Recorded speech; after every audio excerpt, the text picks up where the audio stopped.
PI, and how the hell are you? It is Football Friday, and we are continuing our roll. You didn't pay attention to it last week. Here are the numbers. We went 4-1-1 last week, not too shabby, for a total of 13-4-1 for the year on Football Friday.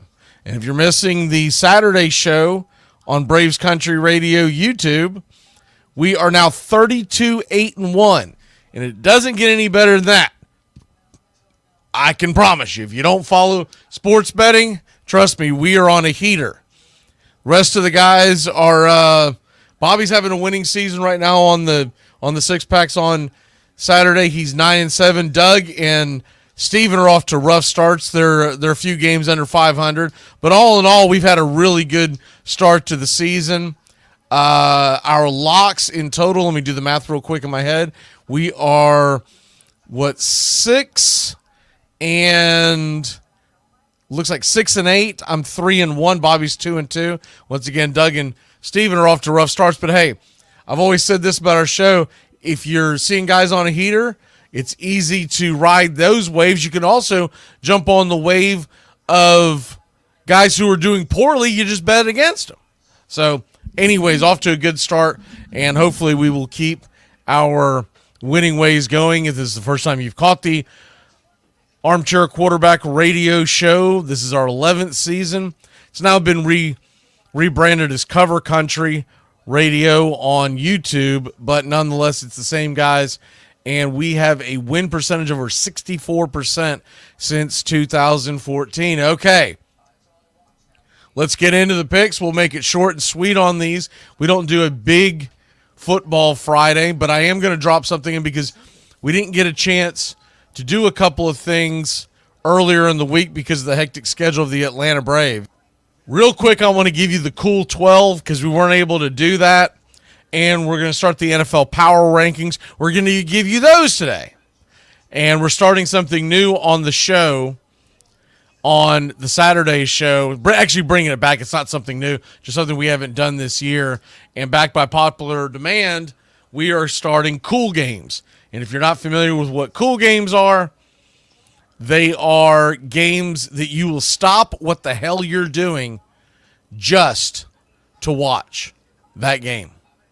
And we each pick one. We try not to all pick the same game, but you can imagine there's some really cool games this weekend in the world of college football, and there's some pretty decent games in the NFL as well. But we won't do those on Fridays like we used to. We're doing them on Saturdays now when I got all the guys together. All right. Let's go ahead and hit up the NFL Power 5. We'll do those first, and then we'll get into the Cool 12 of the college football. I think I said Power 5. It's the Power 6. It's a six-pack, the NFL six-pack. Most people are doing Power 5s and whatnot. We do the NFL six-pack. So here you go. NFL six-pack for this week. Number 6 in the land, it's the Pittsburgh Steelers. Look, I know that they are not what you would consider a great team at this juncture, and they're not blowing you away. I get all of that. But the fact remains they're undefeated. The fact remains the National Football League, still to this day, defense wins you championships. And the fact that Pittsburgh has gone out on the road, mind you, without their starting quarterback and have found a way to win tough games, one in Atlanta, one in Denver, you got to love the Pittsburgh Steelers and that vaunted steel curtain defense. They're giving up an average of 8 points a game so far. Look, I get it. They were going up against a brand new Falcons offense that looked much better in week 2. And they went up against the Denver Broncos, who, let's be honest, John Elway's not walking through that door anytime soon. But when you go on the road back-to-back weeks and you get that kind of production, you have to love the fact that you're going not only are they 2-0, but look at the rest of their division. Cleveland, who is, I think, the worst team in the division, they're 1-1. And then the two teams you have to worry about the most, Baltimore and Cincinnati, they are both 0-2. So the Pittsburgh Steelers, because of that start and because of the defense, they get the number 6 spot. The number 5 spot in the land, give me the Tampa Bay Buccaneers. I realize they have not played much of a schedule yet, but you can only play, you can only be judged on who you've played, and you can only play who's on your schedule so far. Tampa Bay, once again, going away, wins their game. They have won the first 2 games by a combined total of 19 points. 21 points, and that's not nothing. And so with that being said, they're going to get that number 5 spot until they trip up. The number 4 team, I'll take the Buffalo Bills. Another team that, hey, I don't think they've necessarily blown our doors off. And look, the Arizona game, they came really close to spitting the bit on that one. But I like what Buffalo's doing. They're at home this Monday night against the Jacksonville Jaguars. And assuming that they hold serve and win that game, they'll be off to a 3-0 start. And you'll have possibly 2 teams in their division at 1-2 starts, because after the Thursday night game, obviously you get a loss there. Patriots and Jets, kind of a dud of a. I'm so sick and tired of them forcing the Patriots and Jets on us on Thursday nights. And I realize they're doing it because it's, in theory, it's Boston and New York. But it's such a dud of a matchup. It really is. We know the Patriots are not what they were in that week 1. But such is the hype of New York, the hype of Boston, and the hype of Aaron Rodgers, right? Anyways, back to the 6-pack. This, by the way, has nothing to do with last night's game. That's why we do these earlier in the week typically, but it's tough to get to at this stage of the baseball/football season. We'll get it cleaned up on the schedule as the season goes along and as baseball winds down and there's more days off. Right now, I've just got a crazy, crazy schedule. All right. So we give you Buffalo the number 4 spot, the number 3 spot, and you can make an argument that they're the best team in football so far. They just don't have the pedigree. They don't have the star power, but give me the New Orleans Saints. The New Orleans Saints have earned a top 3 spot. They have outscored their opponents by 62 points. And look, game 1 was the Panthers in New Orleans. I get it. You're not impressed by that. Nobody was. But then they went into Dallas and dragged the Cowboys. New Orleans Saints are playing some damn good football, and we can only go off of what we've seen so far. This is not a projected 6-pack. Number 2 team in the NFL, I'm sticking with Houston. Houston, there might be a little bit of a problem, but I'm going to tip my cap to the Chicago Bears defense. C.J. Stroud and company have found a way to get it rolling, and they've got a 2-game lead in their division already. All 3 teams in the AFC South, the Jags, the Titans, the Colts are staring up at the Texans.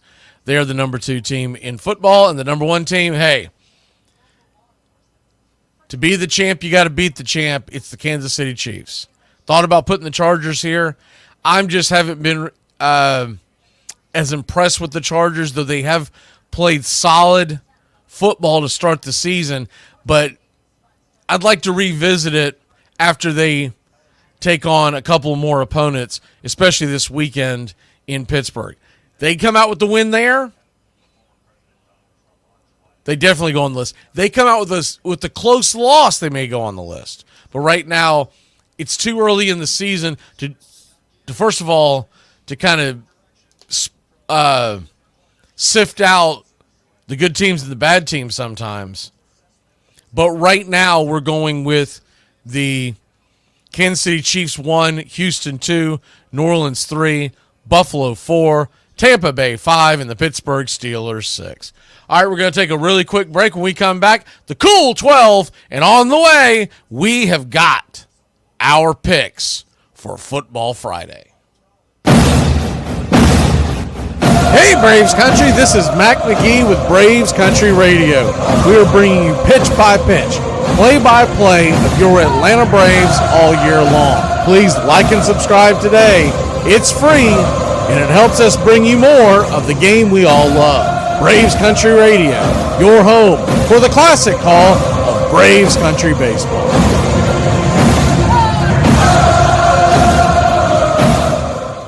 As of right now, you've only got a handful of games that I would say they're going to be cool games that we're going to talk about on tomorrow's show on Braves Country Radio. Catch us on YouTube, 8:30 a.m. to 10 a.m. on Braves Country Radio.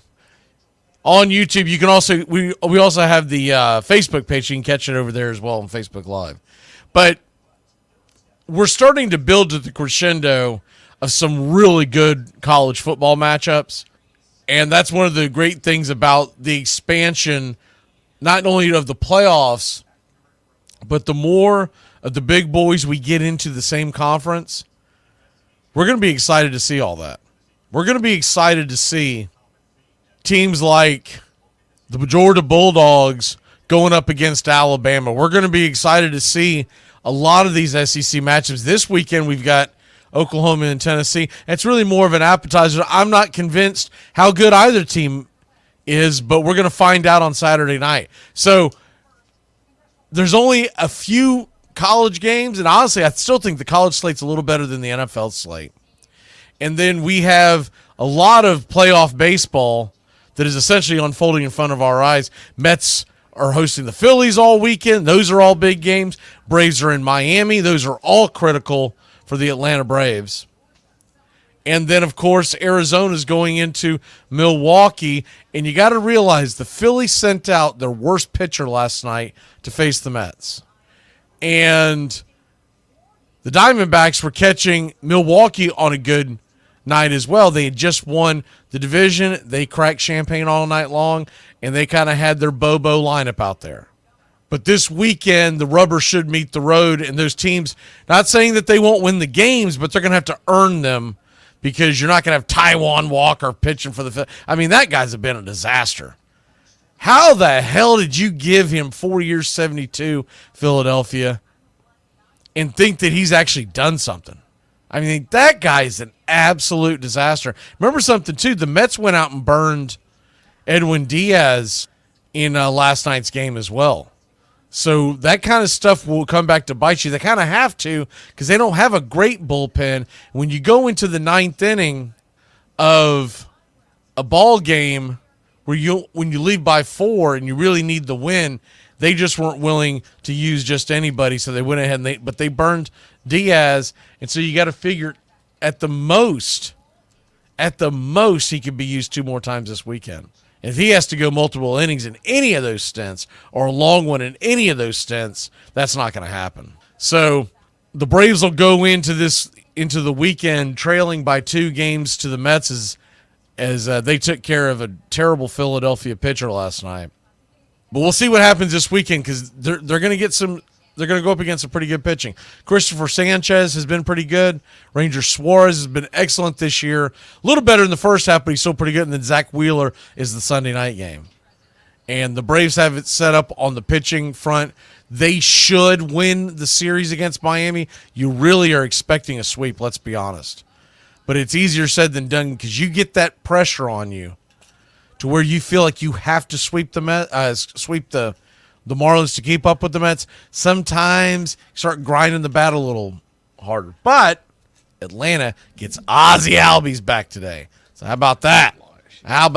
Okay, back to the football talk on Football Friday. Just had to squeeze a little baseball in there.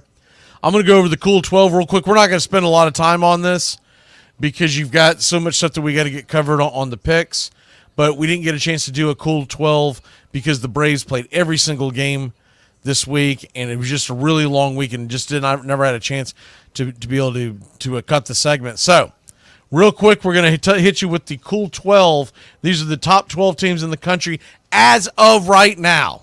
This has got nothing to do with what we think is going to be laying in the wake in December when the final 12 are picked.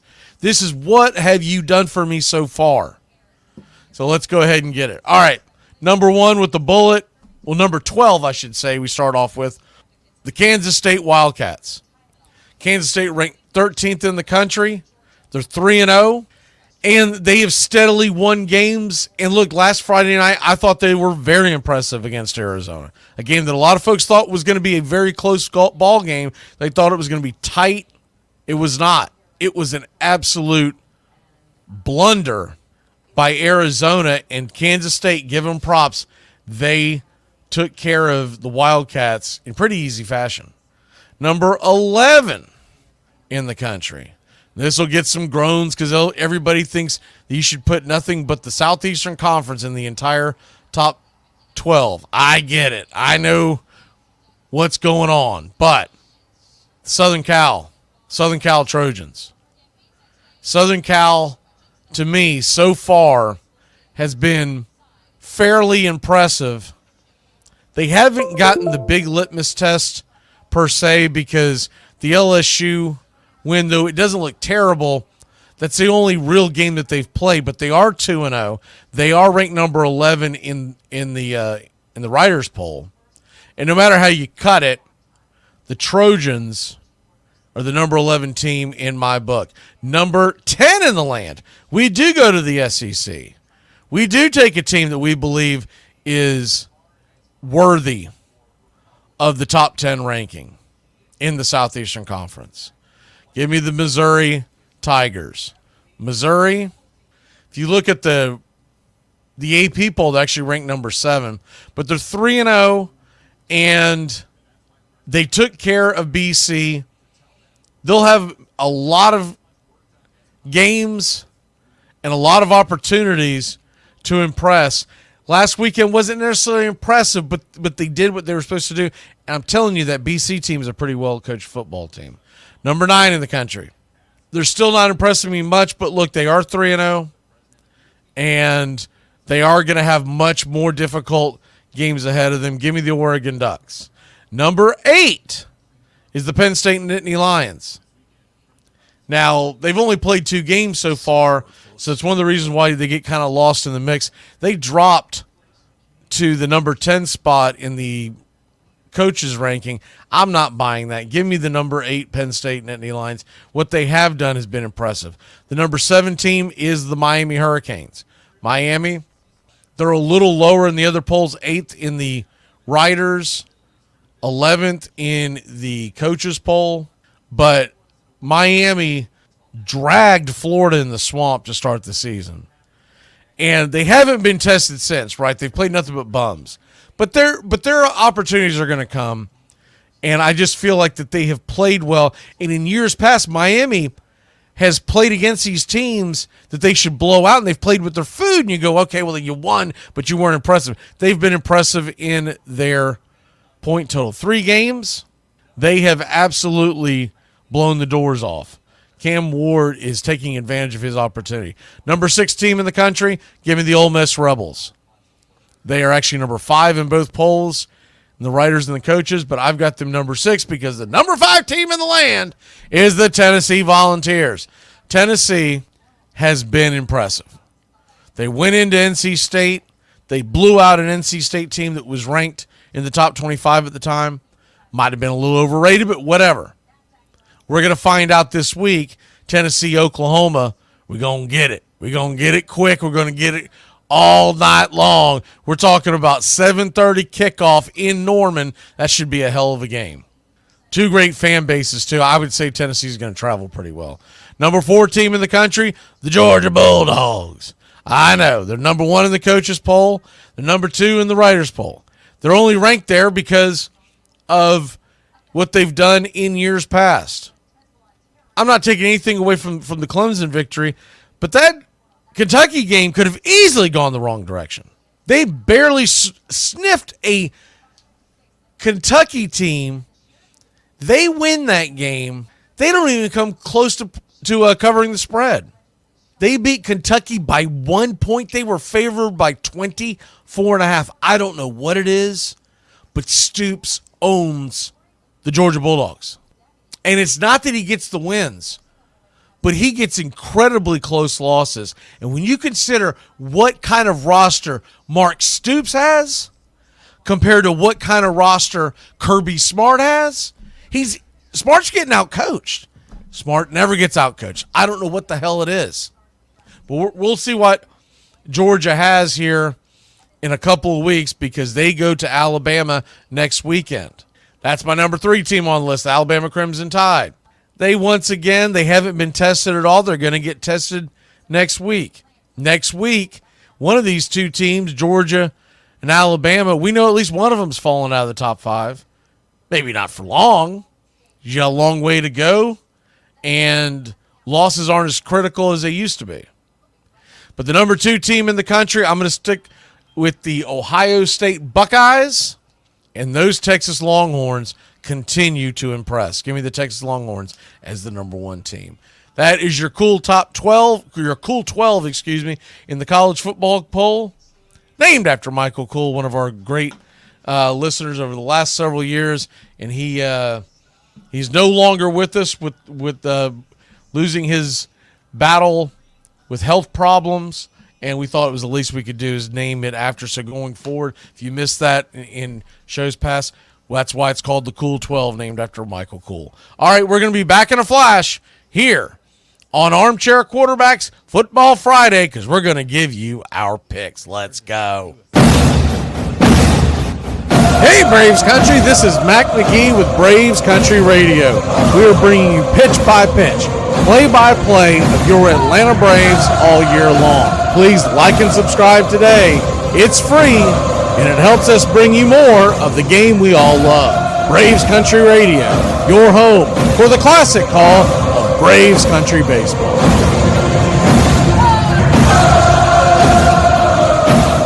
All right. Let's go ahead and get into we're going to start giving you, I thought it was appropriate because we do the 6-pack on Saturdays. Everything seems to be 6-pack. Well, Fridays, it's 5 o'clock somewhere, so we're going to give you your 5 picks. Your 5 o'clock somewhere picks. Here we go. All right. These picks, by the way, if you missed the beginning of the show, we are now 13-4-1 on the year on the Friday picks. Just on the Friday picks alone. We are 32-8-1 on all the picks so far. If you haven't ridden the hot hand, well, let's hope it hasn't cooled off because we're about to hit it with our 5 o'clock somewhere 5 picks here on a Friday. Okay, first pick of the game, first pick of the day, excuse me. Now, on these 5 o'clock somewhere picks, you're going to notice we're going to hit games of note. We might do deeper dives on the 6-pack on Saturdays on the YouTube show that we do, Cover Country, which is on Braves Country Radio. Just go to Braves Country Radio on YouTube. But we figured that on the Fridays, we're going to hit the headliners. We're going to give you games of interest. So it's either going to be games going on Friday night, or they're going to be games on major networks over the weekend. They don't necessarily have to be top 25 or undefeated NFL teams, but they're going to be games that you can see, you can watch. So that's where we started off tonight. Atlanta Braves are heading into Miami. We get Ozzie Albies back. Charlie Morton's on the bump. We've got the pitching advantage. The offense seems to be clicking the past couple of days. Let's hope it continues to click. And Ozzie Albies, I think he's going to bring some energy into that clubhouse. So let's give me the Atlanta Braves to cover the spread -1.5. Atlanta over Miami. That's the first pick. Second pick on the docket tonight. Did you know that we have undefeated college football ranked top 25 showdown on a major network? What? Fox. We're talking about the mothership, Fox. We're not talking about FS1 or FS2. I'm not sure. Do they have the FS, Ocho? Illinois and Nebraska, they are undefeated in the Big Ten. Illinois, number 24 in the country. Nebraska, number 22 in the country. Both are 3-0. It's taking place in Lincoln, Nebraska. Nebraska is a 7.5-point favorite. The over-under is 41.5. Give me the over. I like Illinois and Nebraska to put a few more points on the board than what the experts think. 41.5. I'll take the over. Game after that, we're going to go to the next day. By the way, there are two other football games tonight. Stanford is at Syracuse on ESPN, undefeated Syracuse. And San Jose State, undefeated, is at Washington State. That's on the CW at 10 p.m. I mean, I got to give Washington State some credit. They went out and got picked up after they got left. They and Oregon State, their games are getting picked up by the CW because they were trying to scrounge to figure out how the hell do we fill not only our schedule, but how do we get these games on TV? So that's on the CW tonight. If you really have an itching for some action on a late Friday night, Washington State -12, the over-under 55.5. I'm not touching the damn thing. I'm just here to let you know what's going down. All right, Florida Gators, Mississippi State. Both teams are lousy. They're both 1-2. It's a noon kickoff on ESPN. Florida's a 6-point favorite. I kind of lean towards Florida on this game, but it is in Starksville. 6 points. What I'm really looking at is that the over-under in this game is 59.5. 59.5. That seems like a lot of points for those two piss poor, terrible offenses to put together in what's going to be a hot game, a noon kickoff. You know college kids barely wake up. 59.5. Give me the under. I almost feel like it's too easy. You almost wonder, is something up? What's going on with this? But I can't stay away from it. I just feel like you've got to see that and seize the opportunity. Maybe it's just the market overreacting, but nonetheless, it seems like a really high score. Unless that game goes to overtime, and it'd have to go to a few overtimes with touchdowns involved, I don't see how you get there. You're trying to tell me that Florida is going to win that game essentially 34-27, somewhere in that neighborhood? That's a high-scoring game at noon. And have you seen these offenses? No, thank you. All right, the next game that we're going to pick on this docket. This game seems like a trap game for a couple of reasons, but the main reason is Southern Cal is a 5-point favorite in Michigan in the Big House. Put that aside. I don't give a damn who you think is going to win that. I do feel like Michigan being a 5-point dog at home to a Southern Cal team, just because Michigan got dragged by Texas doesn't mean that Michigan's a bad team. It could just mean that Texas is pretty damn good. Southern Cal might be overinflated. But the over-under in this game, are you kidding me? The over-under in this game is 43.5. I'm sorry, but I feel like that's just taking candy for a baby. Give me the over, 43.5. Southern Cal, Michigan. Look, you may want to tease this in some realm. I get it. But I don't give you a whole lot of teasers. I may give you one a week, sometimes two a week, but this week I think I'm just giving you the straight-up spreads. And the last one, we're going to give you the NFL Monday night. By the way, you may probably not aware of this. It's a doubleheader-ish. They're separated by 45 minutes of kickoff. One on ESPN, one on ABC. Bengals Commanders at 8:15 on ABC, but on ESPN 7:30, Jaguars are at the Buffalo Bills.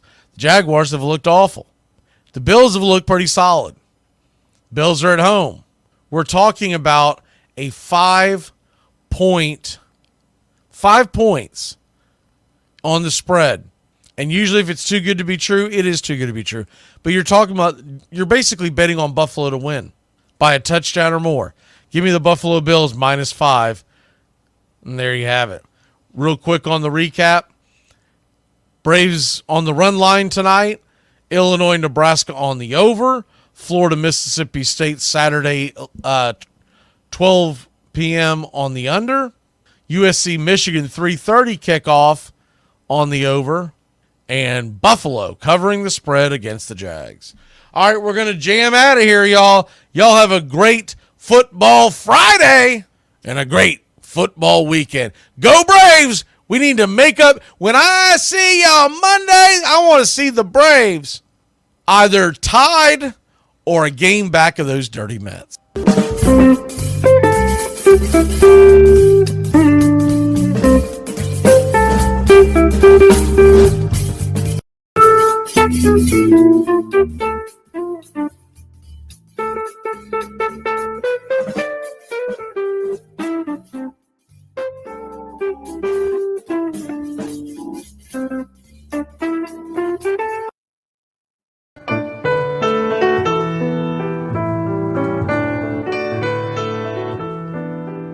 Lineup for Braves Country by DM Magee, 2024. A is for Aaron, the Hammer and Hank, the real home run king. Take that to the bank. B is for Bobby, Cox never cowered. He'd give Blue quite an earful on his way to the showers. C is for Chipper, don't call him Larry. He would show up in Shea, the Mets he would bury. D is for David, justice he'd bring. A Game 6 solo brought Atlanta their ring. E is for Eddie Matthews, 512 bombs away. Lit skies from Boston to Milwaukee to the A. F is for Fred, McGriff dog-biting crime. A fire was lit the day he arrived. G is for Glavin, southpaw winds and kicks, changing speeds east and west, a gem in Game 6. H is for Harry and his brother George Wright, the father of baseball, Boston pennants in flight. I is for inning, ending double play, Riley to Ozzie to Olsen all day. J is for Jones, Andrew let her fly, and his gloves in center is where singles would die. K is for strikeouts, a plenty from Strider, the quads in the stash, getting swings from that slider. L is for Lopez, Javi to B-Mac, Travis and Smurf, we've been lucky to see that. M is for Mad Dog, he won 355, could swat flies with the changeup and still bust you inside. N is for Necro, he got to the hall by bending and knuckling and floating that ball. O is for Otis, old Nixon could fly, the catch at the wall baffled our eyes. P's still for Peterson, we were all rockin' pearls. With Eddie and Jorge, we were out of this world. Q is a quandary for why Dale is not in. Murphy MVPs again and again. R is for ranking, the top pitcher's lore. Remember Kid Nichols, 107 WAR. S is for Smoltzy, the big three in the hall. When the game's on the line, you give John the ball. T is for Tyler, Matzik and the gift of 2021, the entire night shift. U is for Chavez, but we say Uncle Jesse. The frames, the release, kept the batters guessing. V is Van Weeren, Skip Carey 2, Don Ernie Joe, the tales from the booth. W is Warren, Spawn Johnny Sane. They'd ride him in Boston and then pray for rain. X is Mazzoni. Yeah, X marked the spot.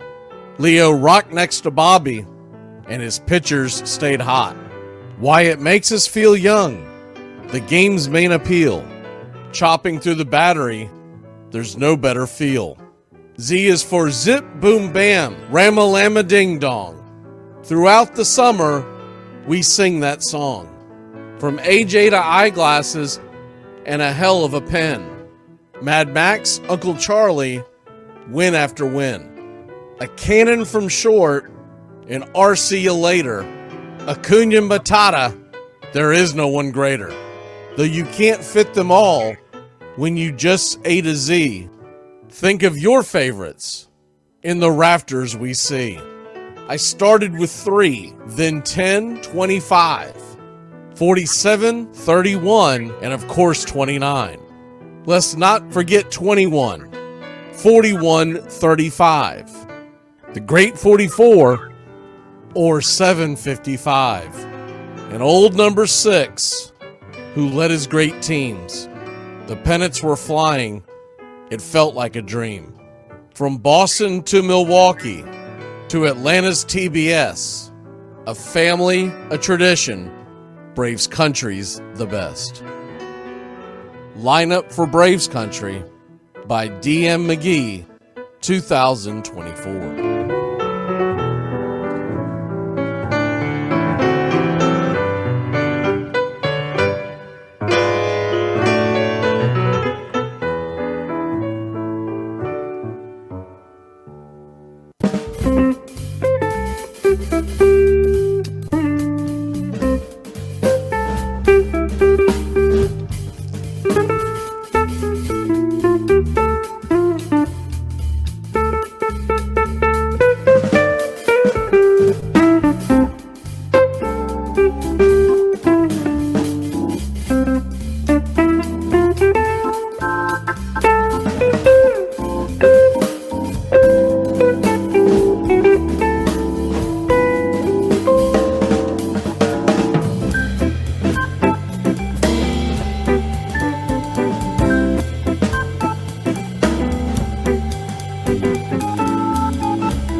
Like me, you can't smoke like me.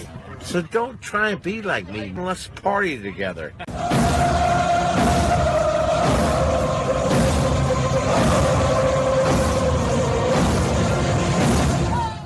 there's something kind of about a kid that's never played baseball.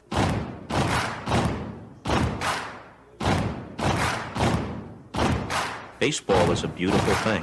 It's more beautiful in an old park. It's asymmetrical and quirky. But even in a dome with artificial turf, it's beautiful. The way the field fans out, the choreography of the sport, the pace and rhythm of it, the fact that that pace and rhythm allows for conversation and reflection and opinion and comparison. In right field, the crowd is tormenting Strawberries, singing Darryl, Darryl. Little roller up along first, behind the man. It gets through Buckner. Here comes Knight, and the Mets win. And there's a fly ball deep to left. It's on its way. There it goes, and the Yankees are going to the World Series. Aaron Boone. Ground ball stabbed by Folk. He has it. He underhands to first for the first time in 86 years. The Red Sox have won baseball world championship. Can you believe it? It's a pastime, something you do. It's entertainment, something you watch. And it's a shared experience, something you talk about and read about. But you can apply those same three criteria to other things. What makes baseball special is that it's the best game that's ever been devised. Smith corks one into right, down the line. It may go. Go crazy, folks.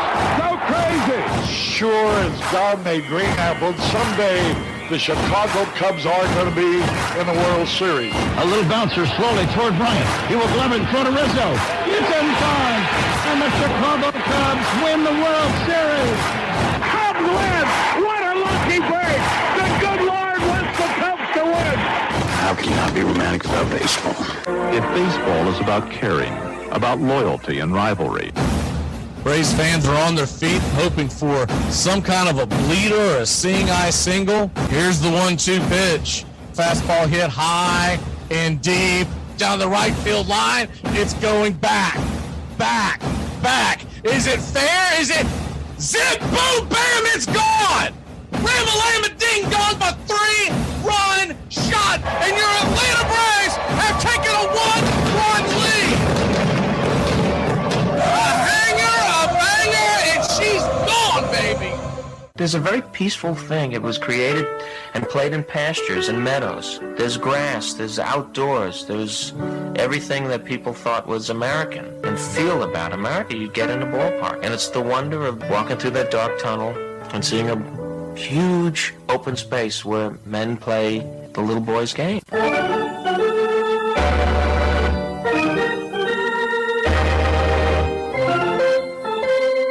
I believe in the Church of Baseball.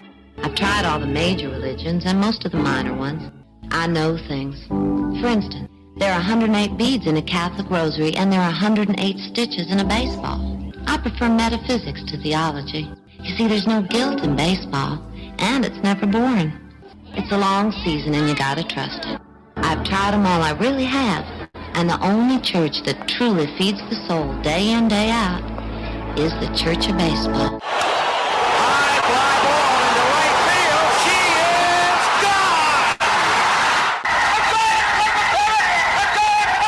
Swung line drive left field. 1 run is in. Here comes Green. Here's the throw to the plate. Safe. You're in Braves country. If there's a bigger thing going on right now, I don't know what it is.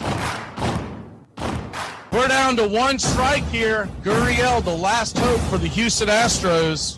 Here's the 0-2 pitch. Swung on, bounced over to Dansby. Dansby fires it over to first, and here comes the dog pile. Fire the cannons in the battery. Do the chop all throughout Braves country. Pop that top. Your Atlanta Braves have won it all. Oh, say can you see by the dawn's early light what so proudly we hailed at the twilight's last gleaming, whose broad stripes and bright stars through the perilous fight o'er the ramparts we watched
Want a beer?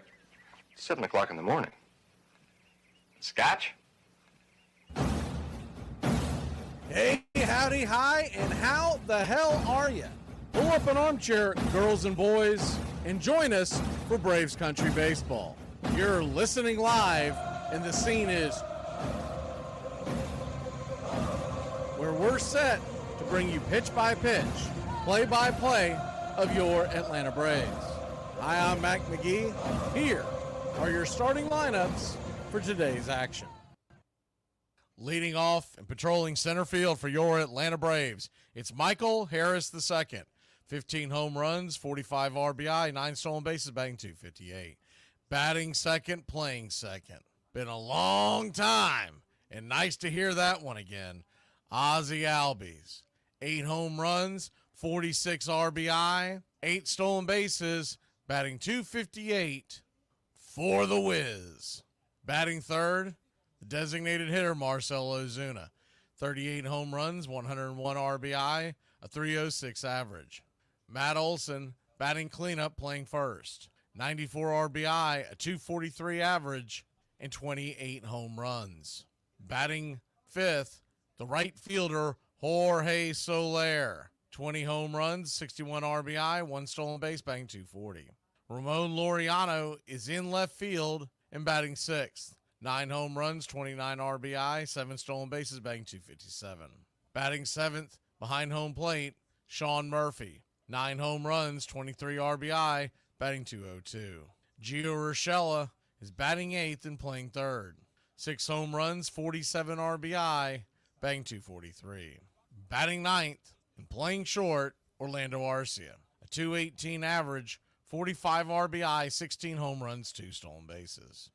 On the mound for your Atlanta Braves is Charlie Morton-Day. He's 8-8 with a .401 ERA, a 1.3 whip, 155 innings pitched, 161 strikeouts, versus 142 hits allowed, 21 home runs, 59 walks given up. He'll be going head-to-head with Valente Belazzo.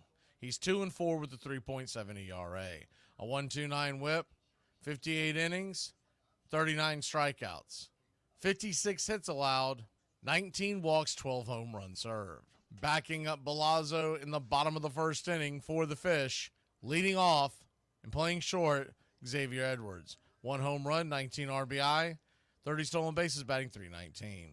Norby is at third and batting second. 8 home runs, 18 RBI, 2 stolen bases, batting .261. Jesus Sanchez batting third, playing left. 17 home runs, 62 RBI, 14 stolen bases, batting .247. Batting cleanup, the designated hitter, Jake Berger. 27 home runs, 67 RBI, 1 stolen base, batting .243. Stowers is in center field and batting fifth. 3 home runs, 23 RBI, a .216 average. Jonah Bright at first, batting sixth. 7 home runs, 29 RBI, batting .258. Lopez is at second and batting seventh.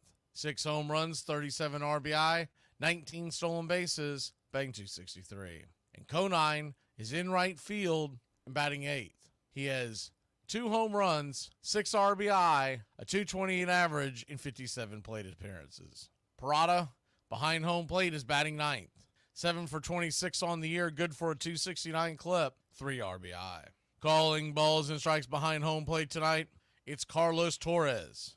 Your first base umpire, Junior Valentine. Chad Fairchild is manning second base, and down the third base line, it's Ryan Wills. Atlanta Braves come in 13 games over 500 at 83-70 on the year, 41-37 on the road. The Miami Marlins 56-97, 29-49 at home. Your Atlanta Braves are minus 200 on the money line. The over/under 8.5. Run line minus 125 at the minus 1.5 for Atlanta. We'd like to thank all the Country Club members for helping support the channel. Please become a Country Club member today. And if you haven't already, smash that like and subscribe to Braves Country Radio. Well, it's about that time. Grab you a cold one. Find you an armchair. It's Braves Marlins Game one of a 3-game set. Your Atlanta Braves come in 2 games behind Arizona and the New York Mets in the wild card postseason race. With just 9 games to go, we'll keep you updated on those scores all night long.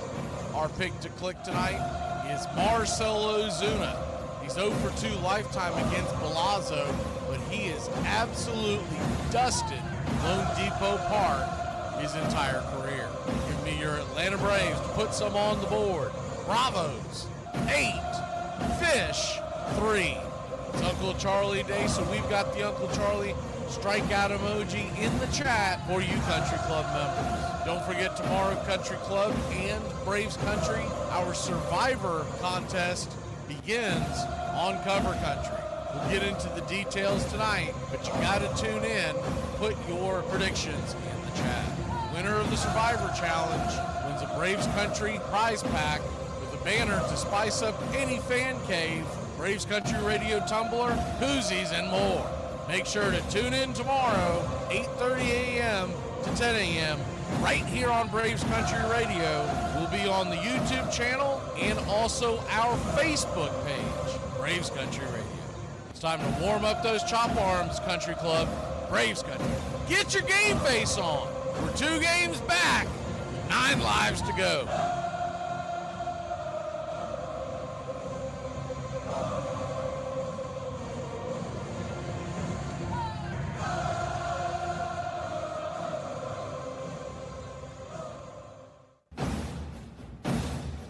Get this bus moving. Stop. Come back. Too late. Roll call! Yeah, roll call! You're in Braves country.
All right, you guys, let's listen up.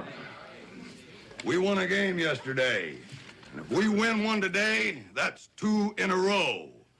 We win one tomorrow, that's called a winning streak. It has happened before. So let's see some hustle. Let's jack it up a little. I got a feeling things are about to turn around for us.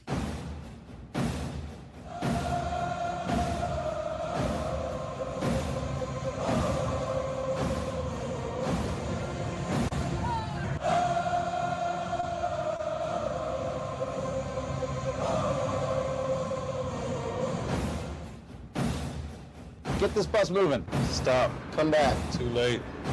Roll call! Yeah, roll call! You're in Braves country.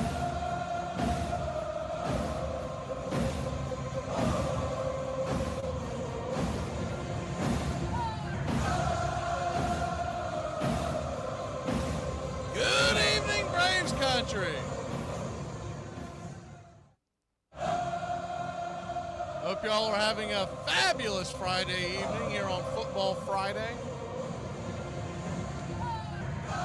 And, of course, it's Baseball Friday because we got a lot of things to do this weekend. Mainly, let's sweep the fish.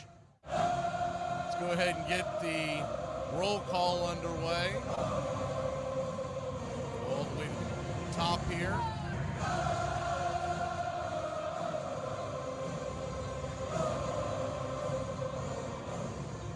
Good evening, Daryl.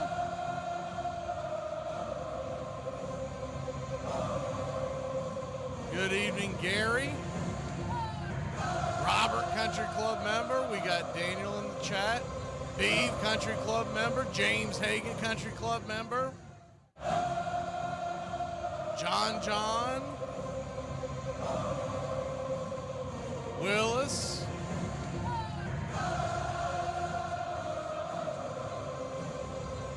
Keith Parker, Country Club member. I think we said James Hagan already, Country Club member. Having to scroll on a different one because thank you for the contribution, Keith.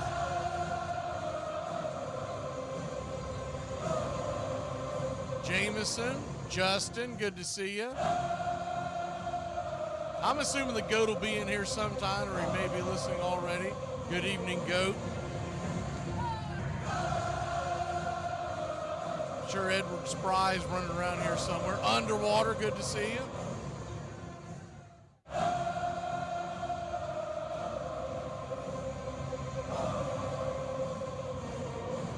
Atlanta Braves, Miami Marlins. Marlins are going to be wearing their home white pants with the black top, the neon outlining Marlins in white, black cap with the M and the fish, all in neon.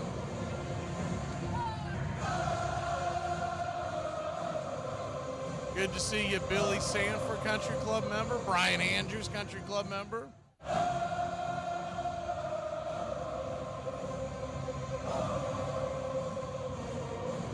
We are just about set for pitch-by-pitch, play-by-play of your Atlanta Braves.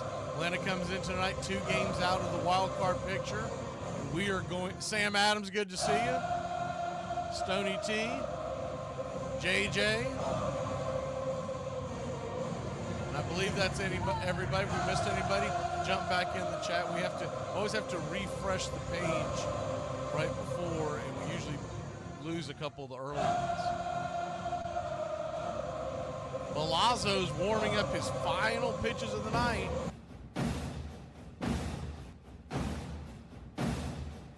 Left to right in the outfield, it's Sanchez, Stowers, and Conine.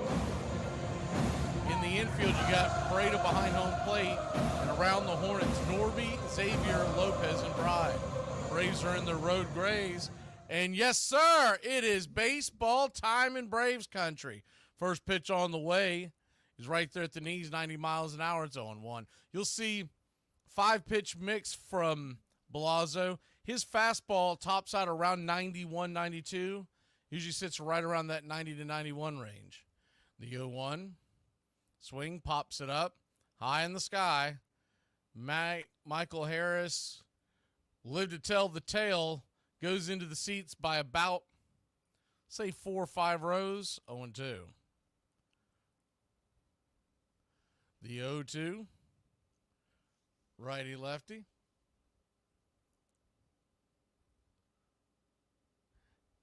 Kicks and fires. Swing, misses high. 1-2.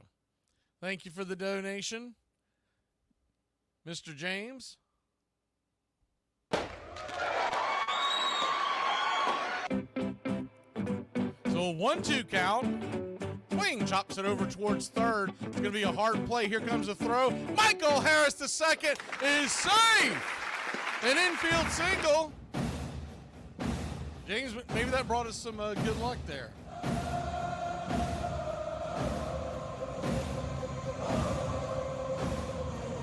think Jason accidentally clicked on the wrong thing. There we go.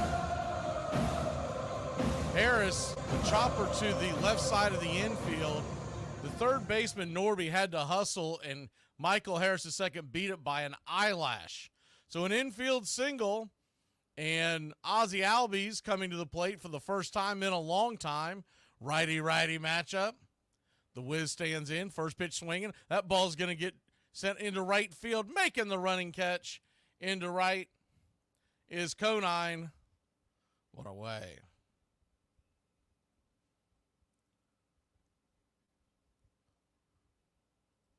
Ball lifted into right field. Might have been a little anxious there. Didn't really get his pitch. Griffin Conine out there in left field. If you're wondering, he is the son of Jeff Conine from Plantation, Florida, drafted by the Blue Jays in 2018. Righty-righty matchup. First pitch on the way to Marcell Ozuna is right there for a strike. It's 0-1.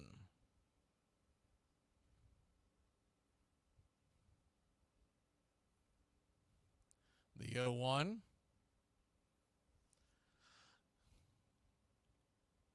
Belazzo comes set, pitch, outside wide, 1-1.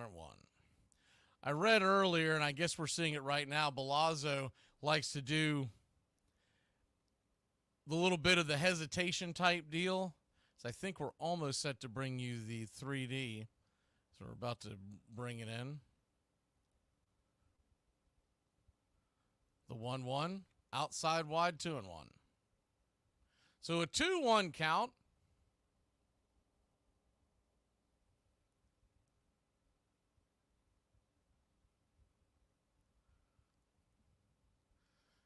Braves nothing, Marlins nothing. The 2-1 pitch, swing, pops it up. Back behind home plate, giving chase, but that'll bend to the seats.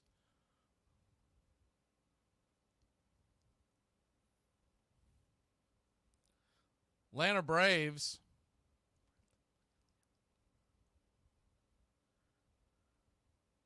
We're going to be keeping an eye on the Philadelphia score versus the Mets, and then at 8 o'clock, you got the Brewers hosting Arizona, the 2-2.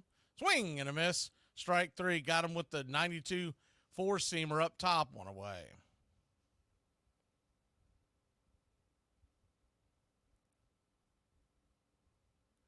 Or excuse me, 2 away. 2 down. Matt Olson will come to the plate.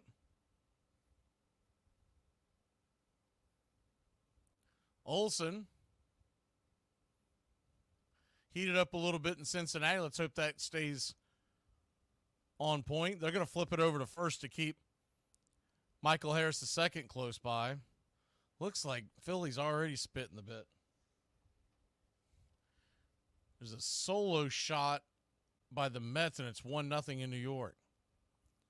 First pitch on the way to Olson is outside wide for a ball, 1-0. I mean, realistically, we can't even worry about what the Mets are doing. We got to just we still control our destiny no matter how you look at it. The 1-0 brings it. Swing and a miss, 1-1. Belazzo does not have the hard heat, but what he does try to do, kind of Nestor Cortez-ish like, poor man's version, where he will pause and try to adjust his release to try to throw you off. The 1-1, outside wide, 2-1. Home plate umpire Carlos Torres tonight normally calls pretty tight strike zone. More likely to give you east and west than north and south. The 2-1 from Belazzo, his 14th of the night. The pitch to Olson. Down below the knees, 3-1.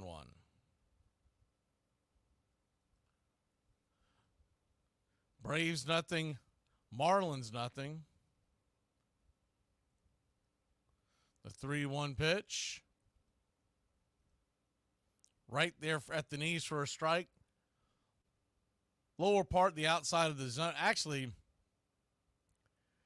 it's probably a good pitch for Olson to lay off with just one strike. So a payoff pitch now.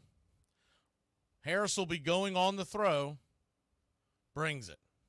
Swing and a miss, strike three. Chase the change up in the dirt. That'll end the inning. Braves get one on, but can't do anything with it. When we come back, Uncle Charlie hopefully continue his winning ways.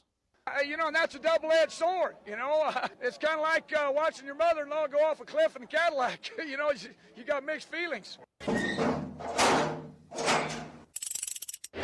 Ricky Henderson. And with Ricky Henderson, don't look away for that first pitch, because Ricky looking for a fastball right away to park in the stands in left field. He's done it more often than any player in history. All the years, if you think of Ricky, you think of the steals, but he's an all-round leadoff man. And there it goes, number 76. He adds to his record. And that was a no doubt about it home run. Truly a big fly for Ricky Henderson, the 76th time in his career that he has as the first batter in the lineup. Led off the game with a home run. My favorite number that's not 3 and 8 or 88 now, my favorite numbers were like 51, 47, 55, 57. And I'm like, man, we gotta go with something with an 8, and that was everybody else's opinion too. I was thinking 28. 28's it. I wanted 28. Let's be 28. And Texaco said hard no. Armchair. Brooklyn rarely rose above 6th place. Even their diehard fans called the Dodgers Dem Bums. The Dem Bums became the Dodgers. That was the big name for them. Our bums, our beloved bums. But the term, when it was first used, was pejorative. In the 20s and 30s, people in Brooklyn needed the Dodgers to win, and they'd go out to the ball game, and the Dodgers would lose, and they'd lose stupidly and carelessly and dumbly, and people would come out of Ebbets Field saying, them bums, those lousy bums, they lost again. How'd those bums do today? And it wasn't until they started to win that the nickname became an admirable nickname. It became capitalized. Welcome back to Braves Country Baseball. Charlie Morton goes to work. First pitch on the way. P at the knees. 95 right down the track. It's 0-1. Xavier Edwards batting .319. He's had a pretty good year against the Atlanta Braves. As the four-seam fastball dies in. 1-1. So 1-1 count. Braves nothing, Marlins nothing. If you're just joining us, Michael Harris got on with an infield single. We couldn't get anything through. The 1-1's bang foul down the first baseline, 1-2. Edwards batting .319, 776 OPS. Pitch on the way. Swung on, foul back. 1-2. The 1-2 count.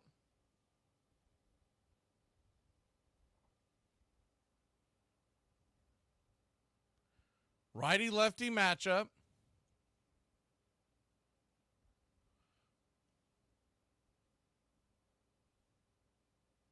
Game 1 of a 3-game set. The 1-2 pitch swung on, slapped over to short. Arcia's got it. Fires it across the diamond.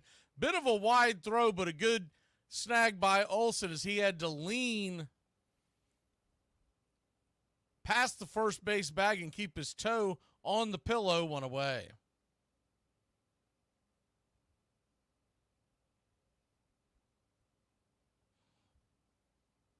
Good play by Olsen.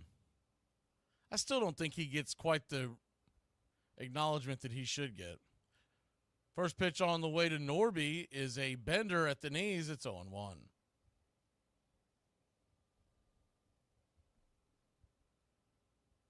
The 0-1 swung on and lifted into left field. That's going to get dumped into left field.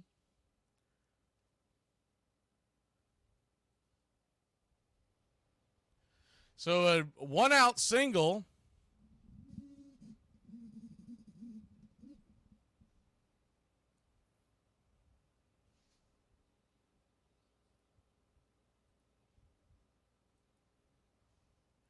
Braves nothing, Marlins nothing. Ozzie Albies first game back. Standing out there at second base, Jew at third, Arcia at short, Olsen at first. The 1-0.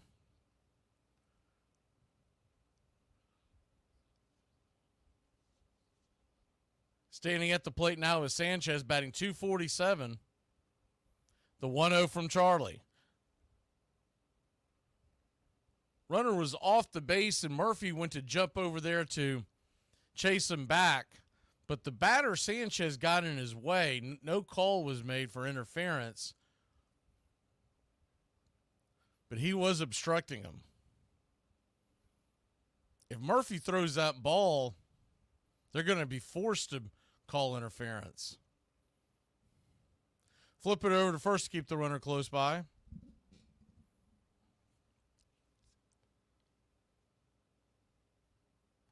The 1-1 brings it. Curveball outside wide, 2-1.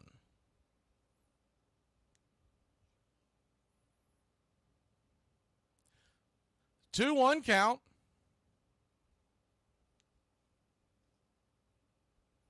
Jesus Sanchez, 17 home runs on the year. Pitch on the way. 86-mile-an-hour changeup outside wide, 3-1.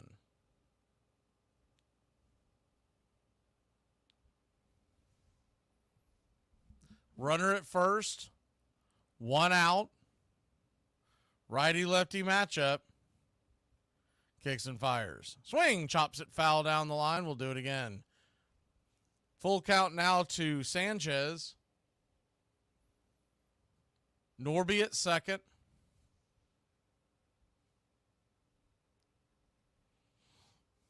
Mets are up 2-0 in the bottom of the first inning, and they're still batting. So Christopher Sanchez is absolutely getting slapped around.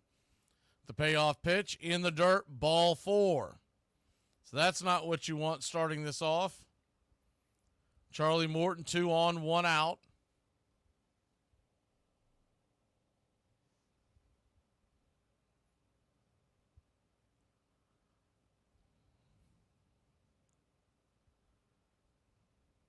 Jake Berger, who has done a lot of damage against the Atlanta Braves in the past, stands in. Designated hitter tonight, normally playing third base. Came over in a trade with the White Sox a couple of seasons ago. The first pitch lifted high, deep, over the head of Soler. Soler, his athletic ability gets us again. It's going to be an RBI double, 1-0 Miami. Sanchez, you'll see him sliding in the plate, but he's got to come back to third, as it'll be a grounds rule double. Soler, we've talked about this over and over. He has no business in right field.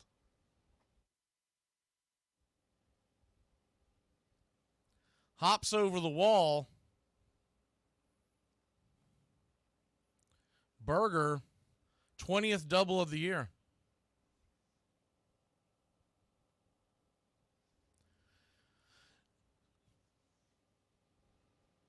So, second and third, 1 out. Charlie Morton. First pitch, swung on, foul back. It's 0-1.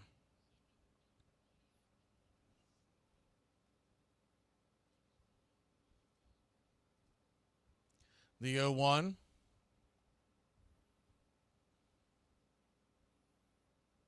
Kicks and fires. Swing and a miss up top. 1-1.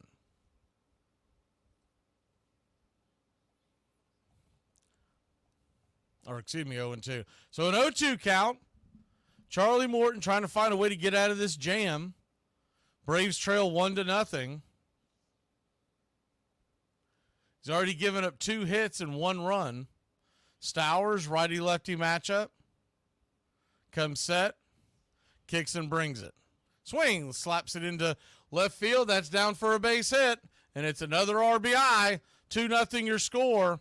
Charlie Morton getting way too much of the plate.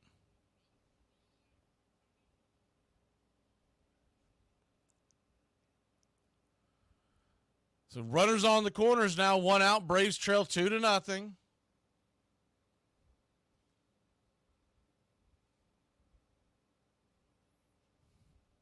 runners had to retreat. That's why the runner at second did not score. They thought maybe Arcia was going to make that leap and grab, but no dice. First pitch on the way. Swing and a miss strike to Jonah Bride. The first baseman. It's 0-1. Jonah Bride batting .258, 7 home runs, 29 RBI, a 749 OPS. The pitch. Cutter right there for a strike 0-2. 0-2 count. Atlanta Braves have won 7 of the first 10 in this season series. But the ones that count now are the ones this weekend. The 0-2. Down and away. 1-2. It's 2-0 in New York. The Phillies are batting in the top of the second. And it looks like Alec Boehm just got on with the leadoff single. We'll keep you updated on that game.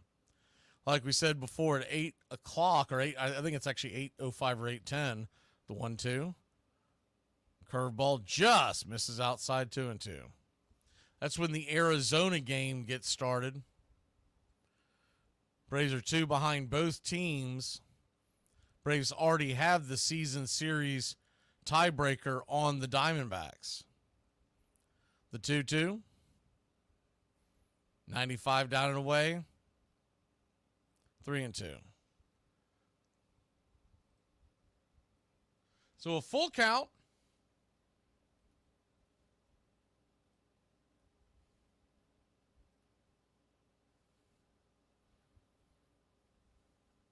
Charlie Morton comes set, brings it. Swing, lifts it into right field, going back on the track, making the catch is Soler, but that'll be another run. It's 3-0 Miami. Runner tags up here in the bottom of the first. Still a long way to go, and the Braves can definitely get back in this, but you want to stop the bleeding here. 3-0, bottom of the first. There's a bullpen you can get to. It's definitely this one. Righty-righty matchup. Lopez the batter now. Osvaldo Lopez takes the first pitch right down the pipe. It's 0-1. The 0-1. Kicks and brings it.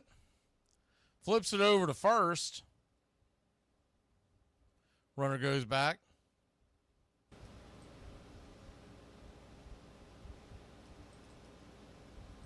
So an 0-1 count. Swing and a miss. 0-2.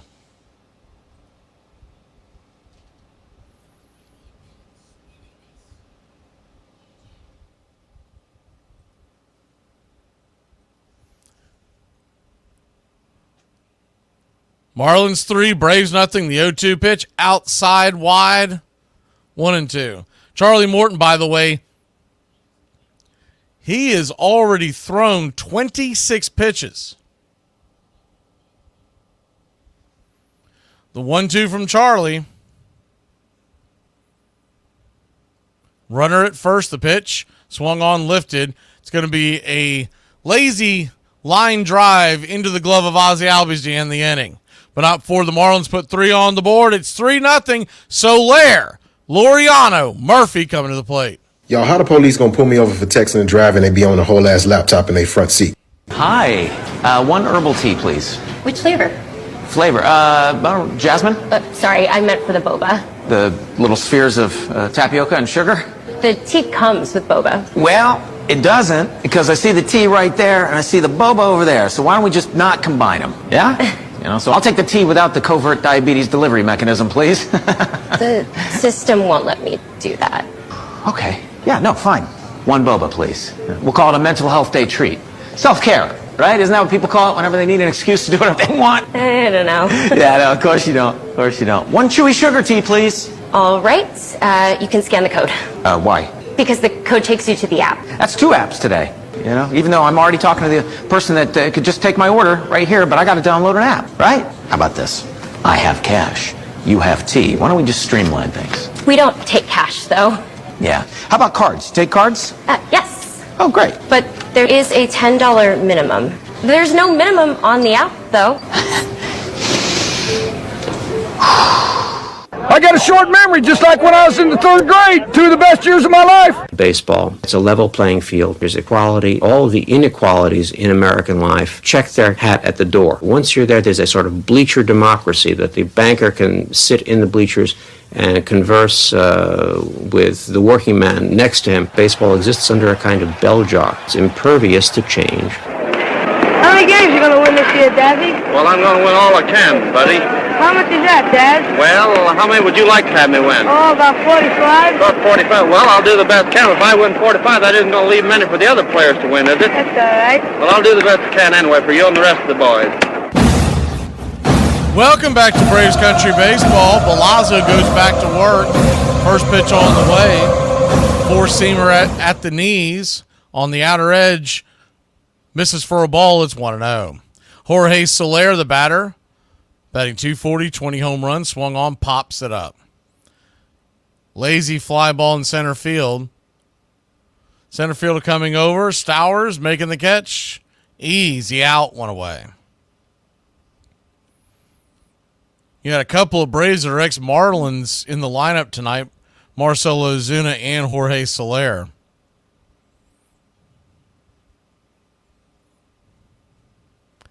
I know he had a couple of gaffes at the beginning, but Ramon Laureano is the first pitch up top, misses high, 1-0.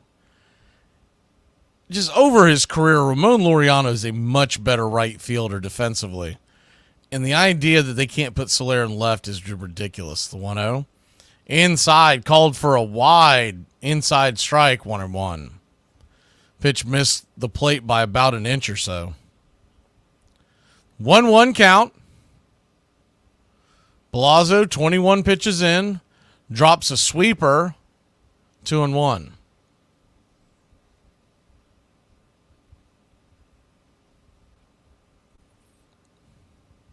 So a 2-1 count.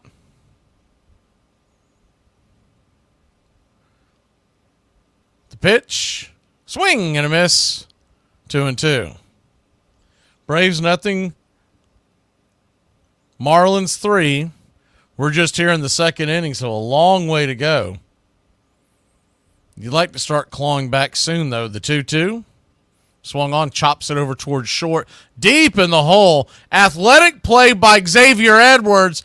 I mean, he went up and got that. Fired it to first. Ramon Laureano's going to beat it out. An infield single. But a very good defensive attempt, we'll say, by Edwards. Good job by Jonah Bride to make sure the errant throw didn't go elsewhere. Sean Murphy, he's got to get the ball in the air. Murphy's got to quit banging the ball on the ground because he is an automatic double play. First pitch, pops it up. You know what? I'll take that. It's going to be an easy fly ball, infield fly rule. Making the catch is Bride. 2 down right there at the pitcher's mound. But the way Murphy's been swinging the bat, I'll take a pop out over his double play any day of the week. It seems like normally when he does come through with like a home run, the game's already 8-0 one way or the other. Gio Urshela steps to the dish. If he can get on, you can at least clear the number 9 hitter for the next inning. Righty-righty matchup. First pitch misses outside. 1-0. Balazzo, 25 pitches in, so he's good on that front.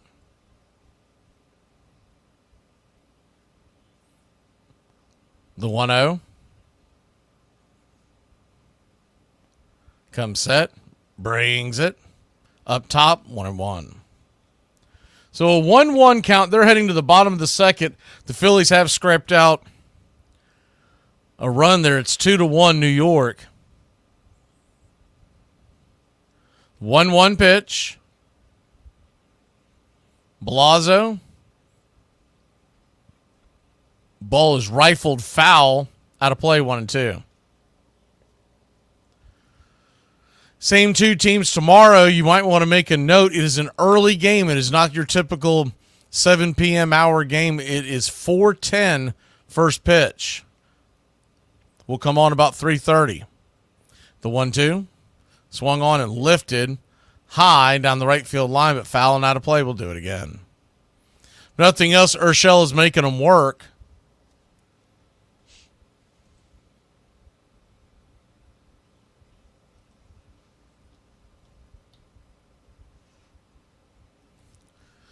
Braves nothing, Miami 3.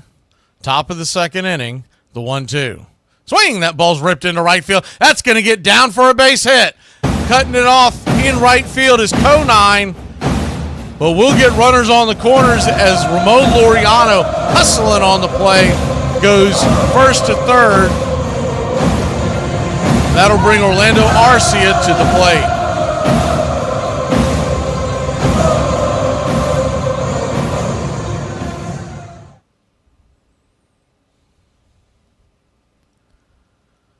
So runners on the corners, 2 outs.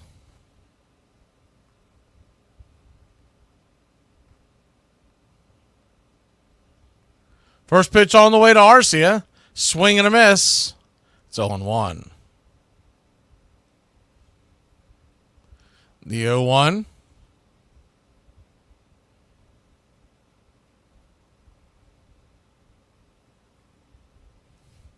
Righty.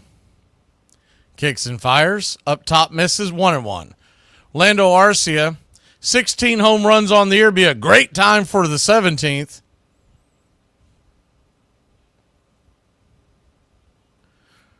Orlando on a 1-1 count, 2 down, runners on the corners. The pitch. Outside wide, 2-1. Down and away. Standing on deck, Michael Harris II. Palazzo now up to his 33rd pitch of the night. So they've done a good job there. The 2-1 outside wide ball 3-1. 3-1 count. If Arcia can work his way aboard, you'd have the bases loaded. And the second time through the order, maybe we get a few better swings in the heart of the lineup. The 3-1 swung on, chopped foul. Should have never swung at that one. 3-2. That one was off the plate. I don't know if he would have gotten the call, but even if he makes contact with that thing, he's going to drag it into a force out. The infield is back and to the left, so there's a huge hole on the right side. If Arcia can just poke it over there, Rudd will score for sure and keep the inning alive. Runner will be on the go from first. The payoff pitch. Swing, pops it up. High and inside. Out of play. Full count once again. We've seen this quite a bit recently. When they get 2 strikes, I mean, when I say they, I mean all the pitchers, they're going high and out of the zone trying to get Arcia to chase. The payoff pitch, swing and a miss, strike 3. That'll end the inning. But the Braves did run the pitch count up. When we come back, Charlie will try to settle things down for the offense as we head to the bottom of the second. It was a regular Wednesday night when a realization hit me like a truck. I don't think Dua Lipa is going to open any of my DMs. Our football team, some aspects look like we're really ready to play. A couple of other aspects look like we just got off Willie Nelson's tour bus. Shout out to my fitted sheet for putting all the clothes in the dryer in a damp, twisted chokehold to make sure nothing else gets dry. Get the gist of what's going on here. I know what you're doing. You're looking down on us. A couple small market Midwest ball players. Mr. New York City with your Fifth Avenue ties and your tailored suits and your polished shoes and your hair. Your perfectly coiffed Broadway hair. Not everyone can be the next Roger Peckinpah. You should be ashamed of yourself. You're a disgrace. Armchair.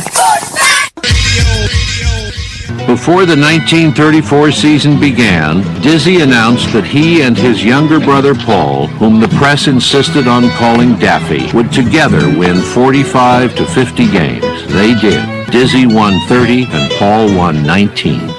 Brother Jerome, better known as Dizzy. This is my brother Paul Dean, better known as Daffy. We We're both full of ambition against those Tigers.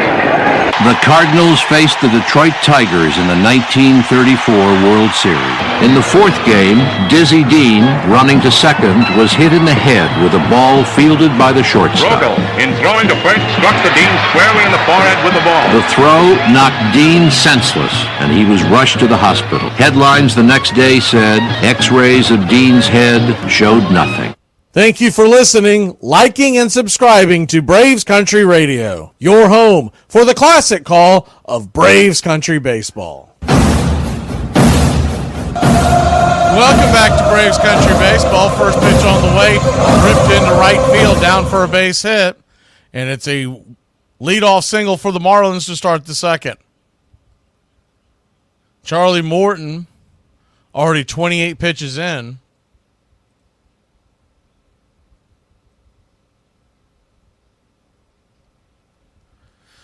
So 1 on, nobody out. Pareda, the number 9 hitter, the hind catcher, stands in. He's batting .269 on the year. First pitch, right there at the knees. It's 0-1. You'd love a double play here to get out of this. Griffin Conine with that single. Once again, he is the son of Jeff Conine, longtime Marlin, longtime MLB outfielder. The 0-1, down and away, 1-1. Played with the Brewers for a while. 1-1 count.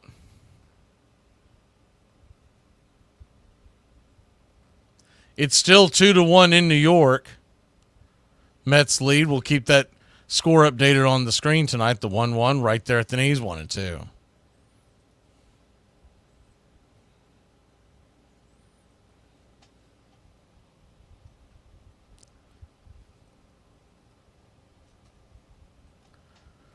One-two to Johnny Pareda. 3 RBIs, a .565 OPS. He's going to flip it over to first to keep the runner close by.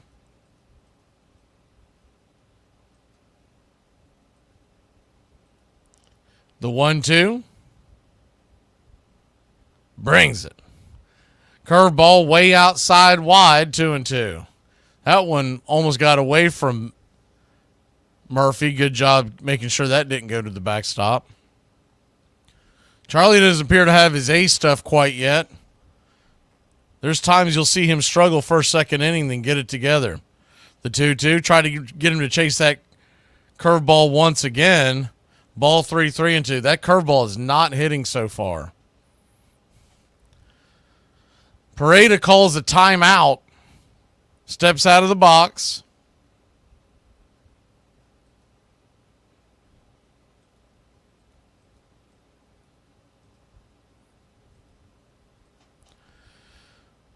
Charlie Morton comes set. His 34th offering of the night. Caught, looking strike 3. Curveball bended inside. 1 away. You like the adjustment that he made there. He's missing that curveball outside wide, not getting a chase. So he just set up the curve to start on the inner cut, and it bent over the plate. Throws the number 9 hitter, Pareda, 1 down. That'll bring Xavier Edwards to the plate. He grounded out to shortstop his first time up. Pretty hard hit ball. It's been a good leadoff hitter for the Marlins since the Luis Arias trade. He's batting .317 on the year. Righty-lefty. Drops a bunt, bounces it off the plate. It's 0-1.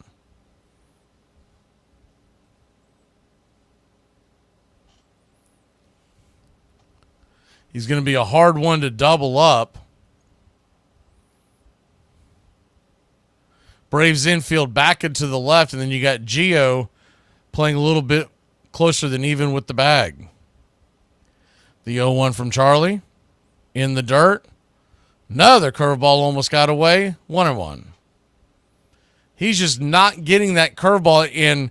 I'd say Murphy needs to quit dialing that thing up because he has hit left-handed hitters so often over the last 3 or 4 seasons with that pitch when he's not hitting his mark. Might need to get away from that pitch. The 1-1, Swung on, pops it up. High in the sky, got underneath that four-seam fastball. Harris calls off Laureano, 2 away. 2 down.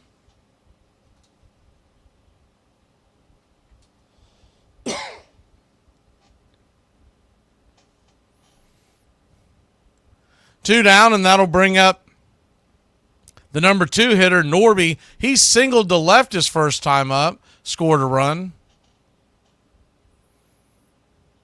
Wasn't a hard hit ball, but a seeing eye single first pitch. Swing, fouls it straight back. It's 0-1. Atlanta Braves in the top of the 3rd inning will have the top of the lineup due up. Harris, Albies, Ozuna. The 0-1.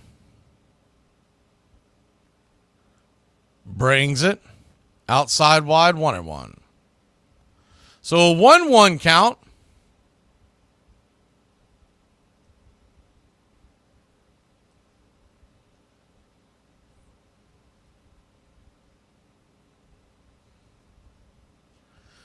Kicks and fires. Swing, chops it over to third. Gio's got it. Fires it over to first. 5-3 across the diamond, and that'll end the inning. So they put one on, but Charlie gets his control back under control. We'll grab the bats. Top of the order on the way. Imagine running your mouth on social media, and then boom, I catch your ass at Walmart. Hashtag cleanup on aisle 3. Hey, Braves Country, this is Mac Magee with Braves Country Radio. We are bringing you pitch by pitch, play-by-play of your Atlanta Braves all year long. Please like and subscribe today. It's free, and it helps us bring you more of the game we all love. Braves Country Radio, your home for the classic call of Braves Country Baseball. At all the calls I made on 4th down all those years, you know what my favorite 4th down call was? Punt. It was the most successful play we had. Chuck Norris doesn't breathe air. He holds air hostage. Death once had a near-Chuck experience. Chuck Norris can slam a revolving door. How difficult is it to hit a baseball? I don't think it's that difficult, simply because you only have to do it 3 out of 10 times, you go to the Hall of Fame. The first thing about hitting that is important is you have to be fearless. I mean, if you're scared of getting hit with the ball, forget about it. I look for a fastball every pitch. Now, if you're looking for a fastball and he throws you a slider, a curveball, a changeup, a forkball, a knuckleball, a palm ball, a spitball, a screwball, you're going to hit it. You can just adjust to it. Now, if you get a young kid that's going to swing at a high pitch occasionally or a low pitch occasionally, he's going to be very aggressive. Let him do it. Don't try to make him swing at strikes only. The important thing about being a hitter is being aggressive. Chuck Norris's calendar goes straight from March 31st to April 2nd. No one fools Chuck Norris. It's sort of a myth around. Ruth couldn't handle himself. How could he handle other players? Well, that's nonsense. I mean, the man drank a lot and he raised hell and he caroused, but he was a major league player for 22 years. He must have taken care of himself pretty well. And could he have managed? Who knows? Some terrible people have become great managers. Some likely people were terrible managers. He certainly deserved the chance. He didn't get it. Welcome back to Braves Country Baseball. First pitch on the way. Swing and a miss to Michael Harris II. It's 0-1. The 0-1.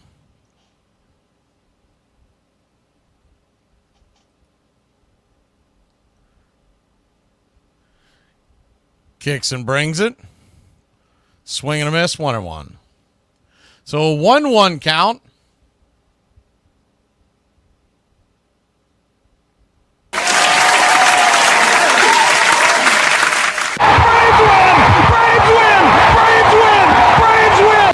Thanks for smashing that like button. The 0-2 pitch.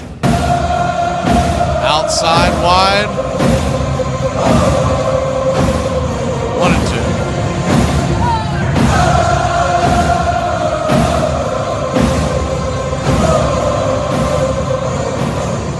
1-2. The 1-2 pitch swung on, fouled back out of play. We'll do it again. Harris got aboard with the infield single his first time up.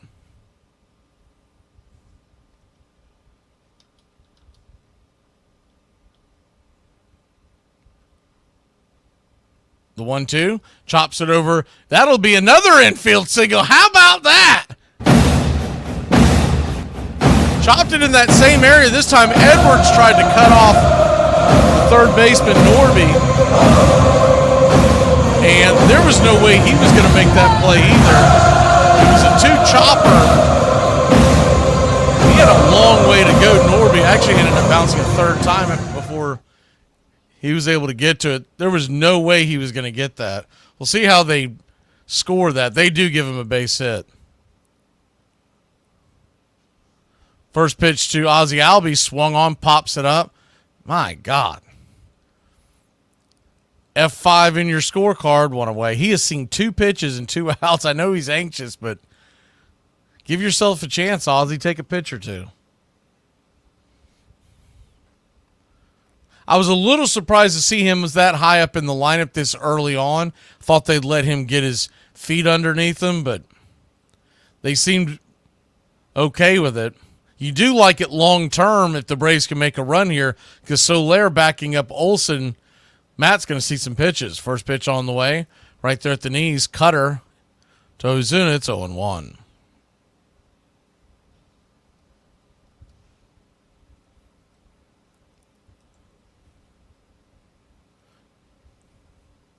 The 0-1.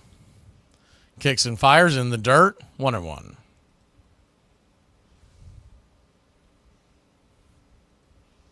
So a 1-1 count. So we're putting a poll up. We're only going to leave it up there for about 5-10 minutes. You see the score in the corner. We tried to make it as small as possible so you could still see the action. The question in the poll is, do you want to leave that score up or you want to take it down? Because we have hit the 100 like mark. The 1-1 outside wide, 2-1. I'll leave that up to y'all. If not, then we won't worry about the Mets score and we'll just take it off the screen. 2-1 count. Braves trail 3-0, still early on here in the third inning. The 2-1, inside up high, ball 3-1. Standing on deck is Olsen. In the hole is Soler. If they can get something going, Laureano would follow. The 3-1 to Marcel brings it. Swing! That ball's blasted down the left field line, but foul out in front of that Bender. 3-2.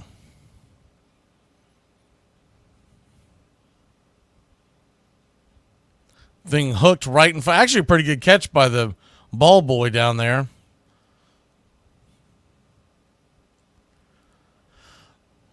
So a full count now, 1 out.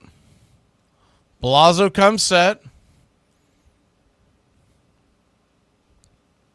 Kicks and fires. Swing! That ball slapped into right field. That's going to get down for a base hit. Harris was moving on the pitch, so he's going to make it down to third, and it's runners on the corners, 1 out, and the Ice House coming to the plate.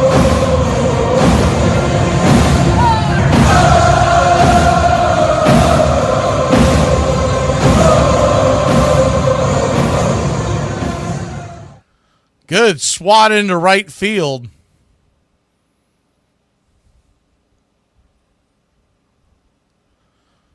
You love to see Ozuna not try to do too much, just take what they got, what they gave him. And that'll bring Olsen to the plate.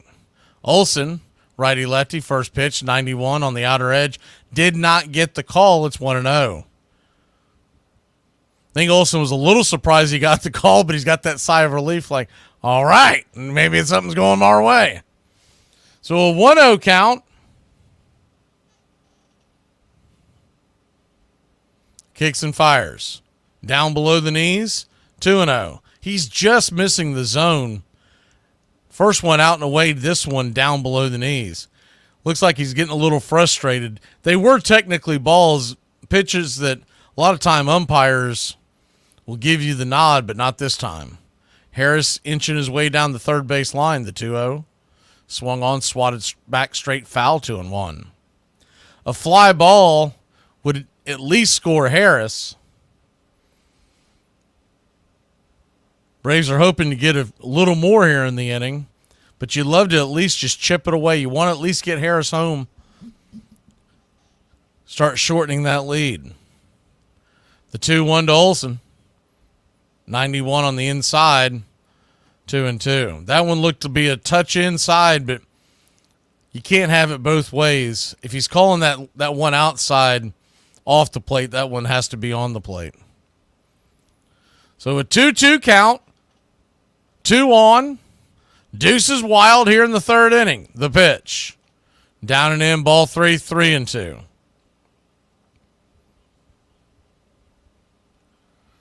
Looks like we're going to have a score update here in a second in that Phillies game. Bear with us.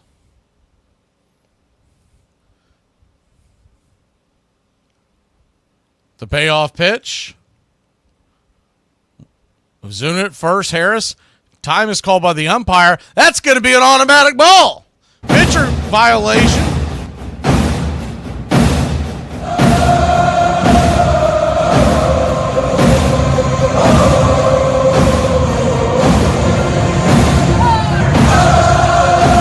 Philadelphia, by the way, has tied up the game.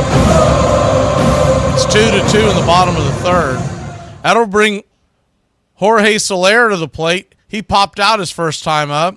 Bases loaded, 1 out. First pitch, rifled foul.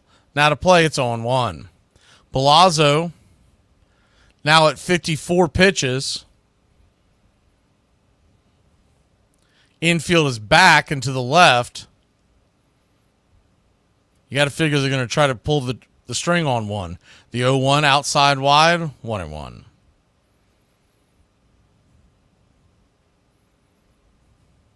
Jorge Soler, 20 home runs. 21 would be nice right about now, wouldn't it? 1-1 count, 1 down. Palazzo brings it high and out of the zone, 2-1. So a 2-1 count. Standing on deck is Laureano.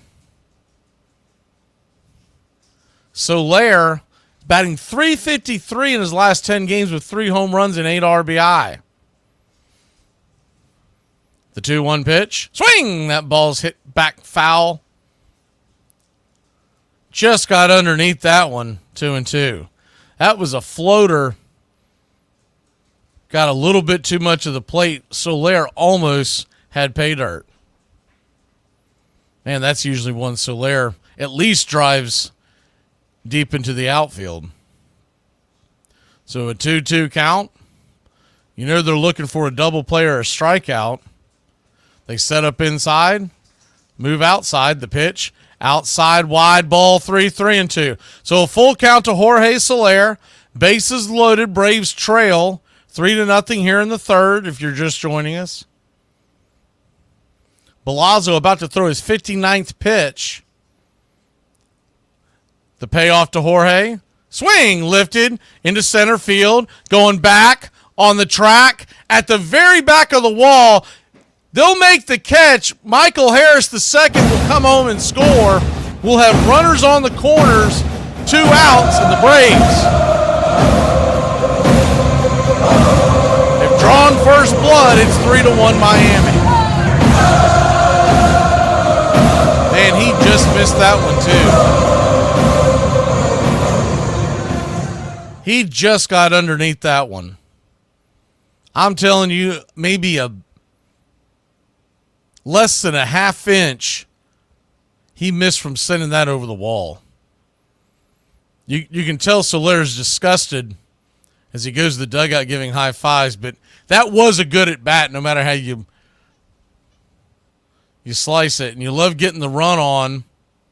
Maybe if you can get one or two more here, we got a whole new ball game. But I just always feel like it's imperative when you get down early to get that next run back as soon as you can.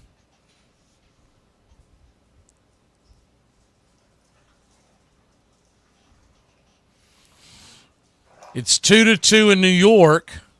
Phillies have just tied it up.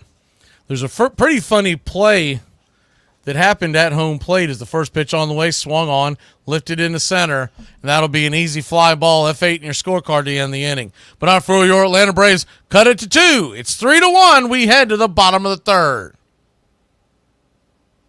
Can I get you a cup of coffee? Yeah, well, it's already 10 o'clock in the morning. You don't drink coffee at 10 o'clock in the morning where I come from. I'll take a cold beer instead. Perhaps something to eat? You know, come to think of it, my stomach is rumbling a little bit. I'll have another cold beer. Hey, Braves Country, I'm Mac Magee. Join us for Pitch by Pitch, Play by Play, the classic call of Braves Country baseball. We're bringing you Atlanta Braves baseball all year long. Jump into our pregame show, Braves Country Today, just before first pitch. Stick around for the postgame show, Braves Country Tonight, where we will open up the phone lines and react to your calls or your comments all year long.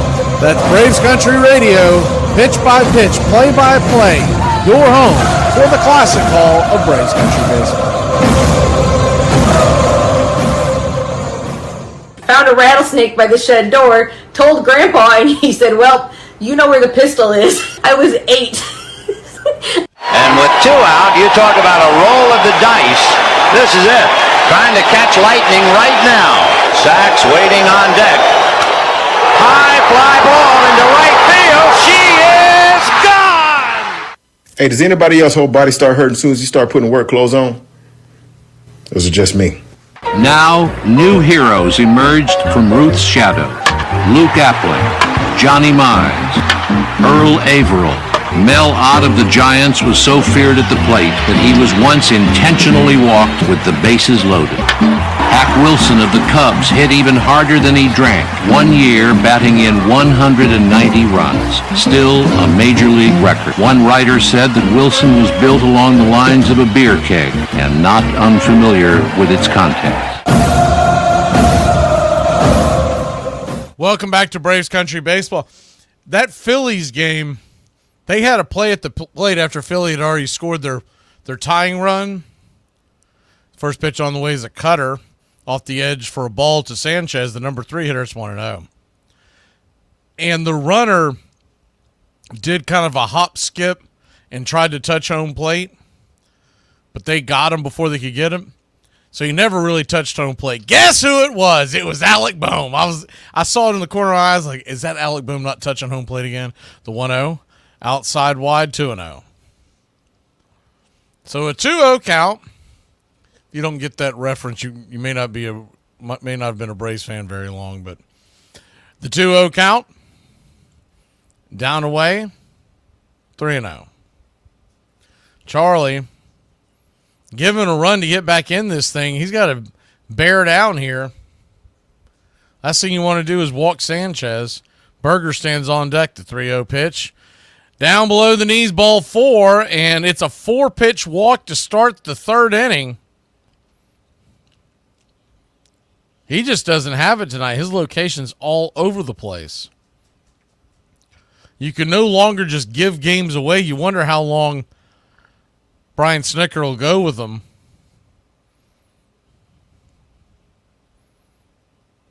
Bottom of the 3rd, nobody out. First pitch to Berger is right there at the knees. Sinker. It's 0-1. Berger 1 for 1 with an RBI double in the 1st.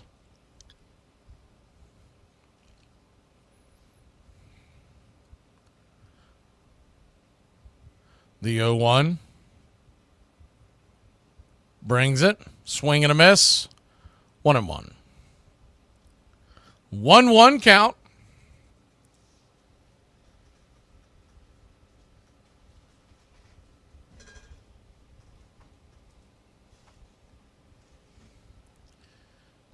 Or excuse me, an 0-2 count. Called it a strike. Apologies, trying to get the other feet going here so we can keep an eye on the other one. The 0-2. Swung on, broken bat. That ball's going to drop into left field. I swear, Jake Berger has the best luck when he runs into the Atlanta Braves. It's going to be a broken bat single. The bat shattered across the infield, and it looped over the head of the infield. Laureano got the ball, but they got runners on first and second, and nobody out.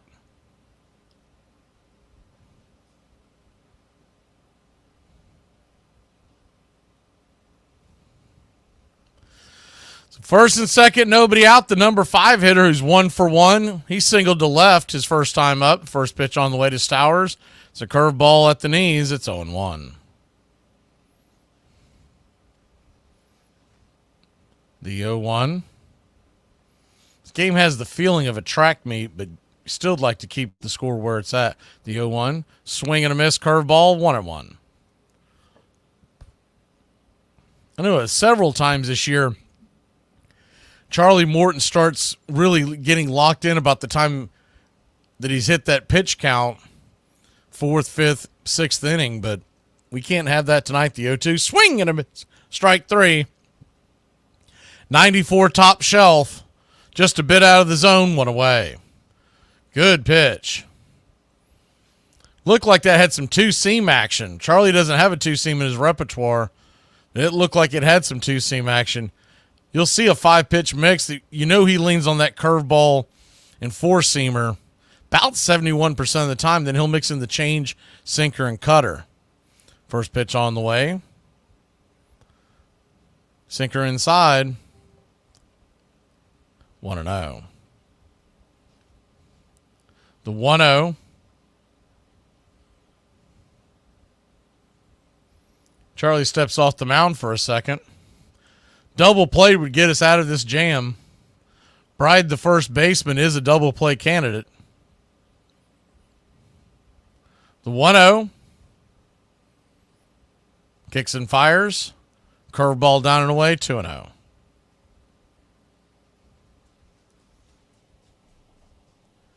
So a 2-0 count.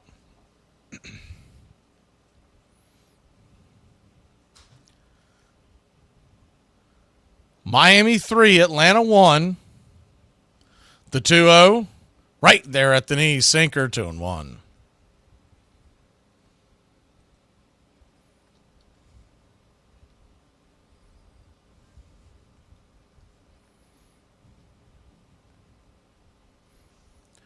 Bride, his first time, it was a sac fly to right field. The 2-1 pitch swung on, chopped foul towards the dugout, the third base dugout. That'll even up the count for Charlie. Deuces are wild here. You got 2 on, a 2-2 count. Miami leads by 2.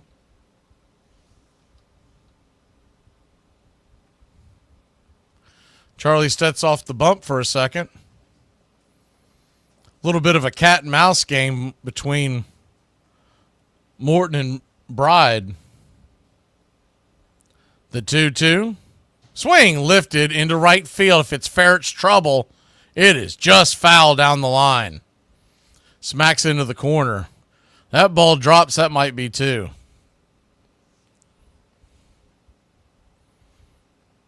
Thankfully, it missed fair territory by about 3 to 4 feet.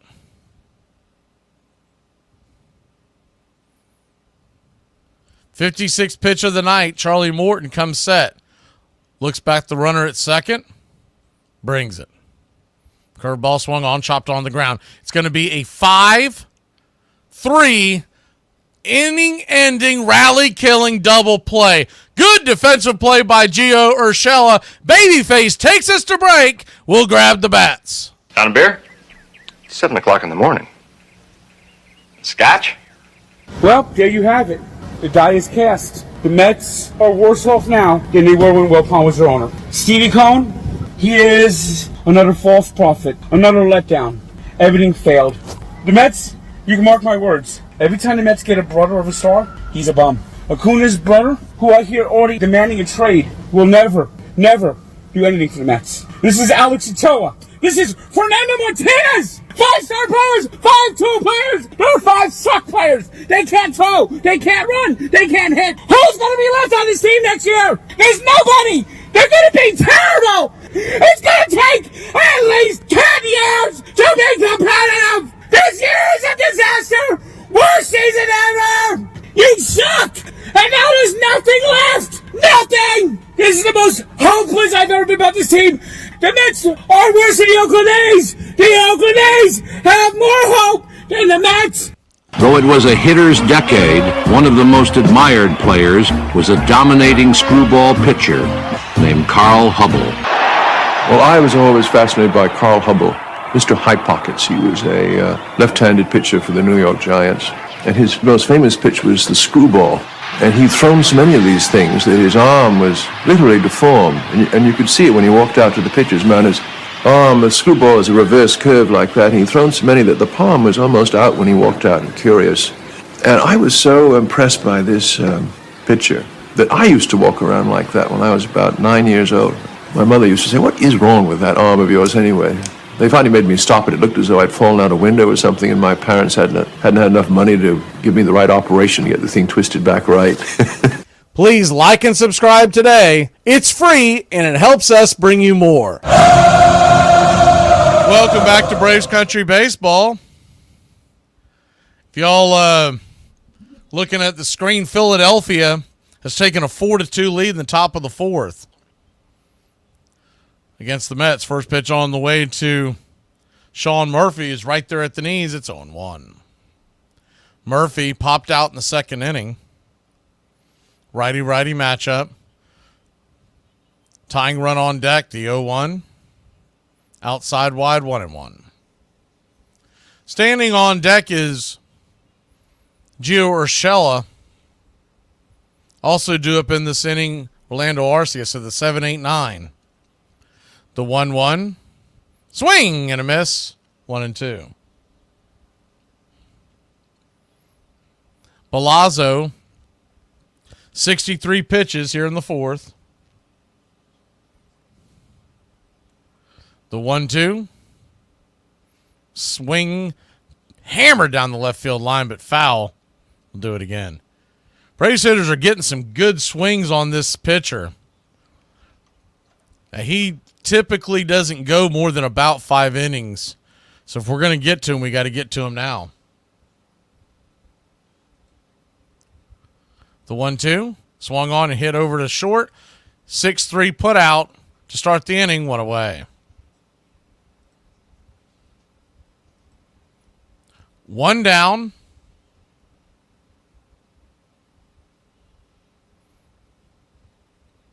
If you're wondering where the Miami Marlins rank as far as ERA and their bullpens, they are the 4th worst in the National League with a 4.23 ERA. First pitch on the way. Chopped foul by Gio Urshela. It's 0-1. Overall, they rank 9th in baseball. But they've really climbed up. Earlier in the year, they were much higher. So a lot of that has to do with the expanding of the rosters, and they're trying to get their young kids to pitch. But that bullpen can be had. We just got to get into it. The 0-1. Outside wide, 1-1. So a 1-1 count. If you're watching at home and following along, home plate umpire Carlos Torres, when he calls a ball, he sticks his arm out like he's about to ring you up, so it throws you off. The 1-1. Swung on, ripped into over to third base, a leaping grab. Good defensive play by Norby, 2 down. Just at the top of his jump, Norby was able to stab that one. Thought he might have a chance to get that looped into the corner. If it gets over his head, that's going to be extra bases. Orlando Arcia comes to the plate. He's 0 for 1 with a strikeout in the second inning.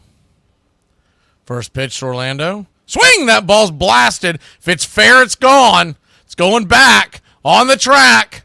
Bing! Bong! The pitch is dead. How about that? It's a 1-run game. 17th home run of the year. A hanger. We finally got one of those balls to stay fair. It's a 1-run game here in Miami.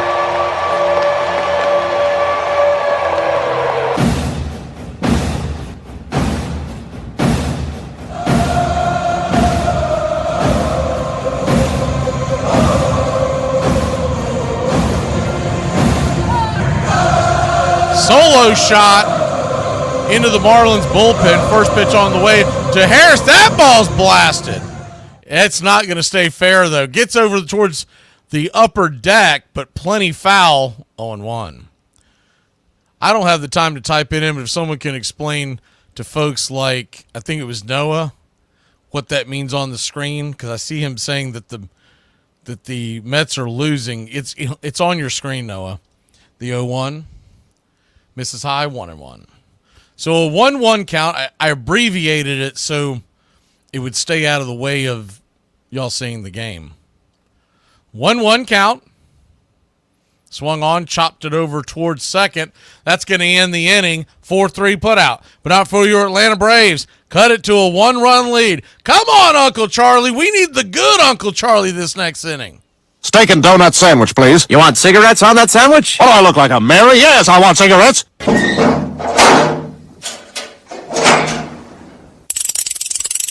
I tell you what, we had another sorry practice today. These guys, I don't know if we're going to be able to beat anybody this year. Quarterbacks, they can't hit the broadside of a barn right now. I don't know if we could hit that indoor facility right there. Receivers, they couldn't catch a cold if it was the middle of February, dropping everything. Defensive backs, gosh, I wonder why they got grass stains all over their jerseys. They fall about every play. About 2 or 3 of them are falling. And our kickers, gee, it's like the Army, left, right. They're kicking it all over the place. I don't know if we can beat anybody this year. Guys, and leadership, no, we don't have any leaders out here. Guys are soft. They just can't. I don't know. Maybe I ought to give them a week off and start over and see if we can regroup and find some real tough guys out here.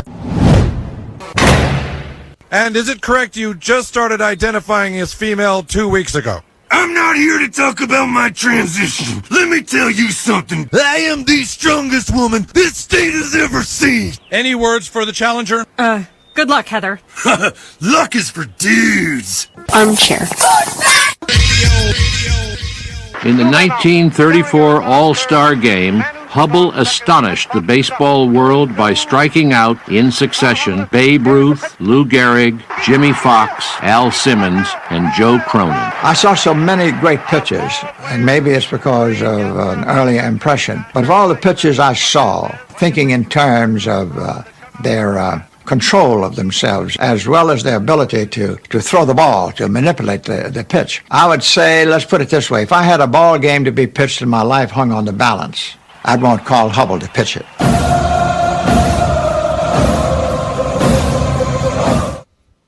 Welcome back to Braves Country Baseball. First pitch on the way from Charlie Morton will be his 57th of the night. Kicks and fires outside wide. It's 1-0. By the way, Philadelphia is still batting. They've scored another run. It's 5-2 for those of y'all listening on radio. The 1-0.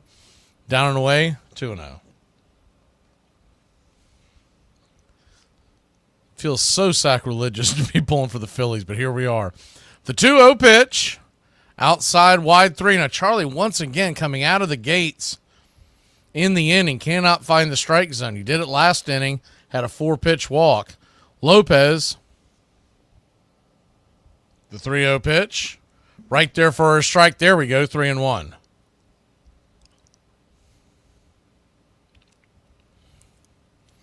The 3-1 count. Swing. That ball's ripped into right field. That's down for a base hit. And it's a leadoff single for the Marlins. Fell behind 3-1. Kind of had to sit one in there. But I'll tell you what, I'd rather give that than just give the base away. Make him earn it. Hit it against the shift. We're in a normal defense. Ozzy's going to be able to get to that, but he inside-outed that pitch. They came in on the 93, and he fisted it into right. Flip it over to first. Keep the runner close by. Conine, the batter, he's 1 for 1. He set one down the right field side his first time up. First pitch on the way. It's right there for a strike. Curveball, it's on 1.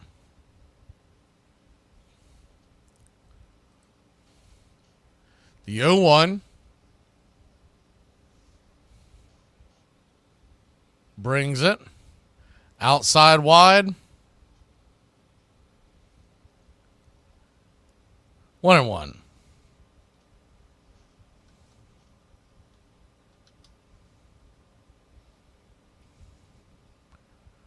So 1-1 count. Swing. That ball's chopped foul. 1-2.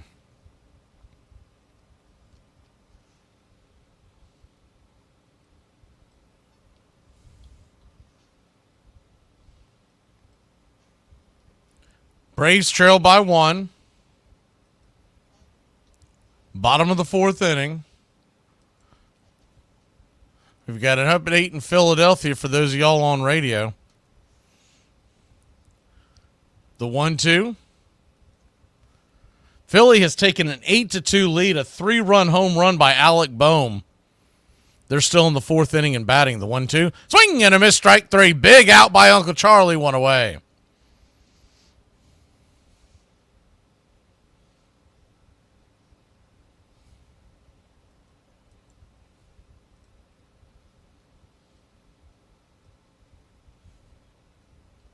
One down, 1 on.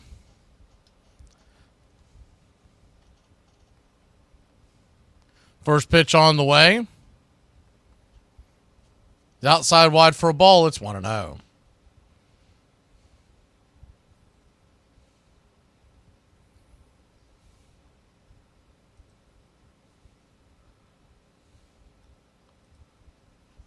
The 1-0 from Charlie. Kicks and fires. Swing. Chops it over towards Ozzie. Cuts in front of it. Bad throw, but a good play by Olsen.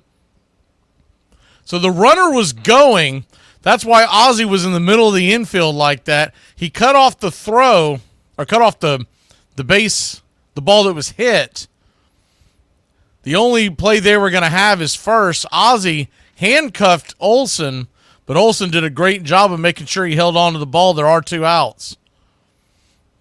Ozzie should have probably just stayed where he was at and let Arcia get that. He had a much better play on that. First pitch on the way is a curveball down and away. It's 1-0. Easier said than done, though. When you're in the middle of a play like that, your instincts kick over. You just would have liked to see him take his time because that runner was out. Even with the ball bouncing on the ground, he was out by 3-4 steps. The 1-0. Curveball down. 2-0. So the headlines there is there's 2 down, runner at second. In scoring position, Xavier Edwards, who's 0 for 2, but he's got a 316 batting average now. The 2-0 to Edwards. Curveball right there at the knees, 2-1. On deck is Norby. You don't know if possibility of Charlie Morton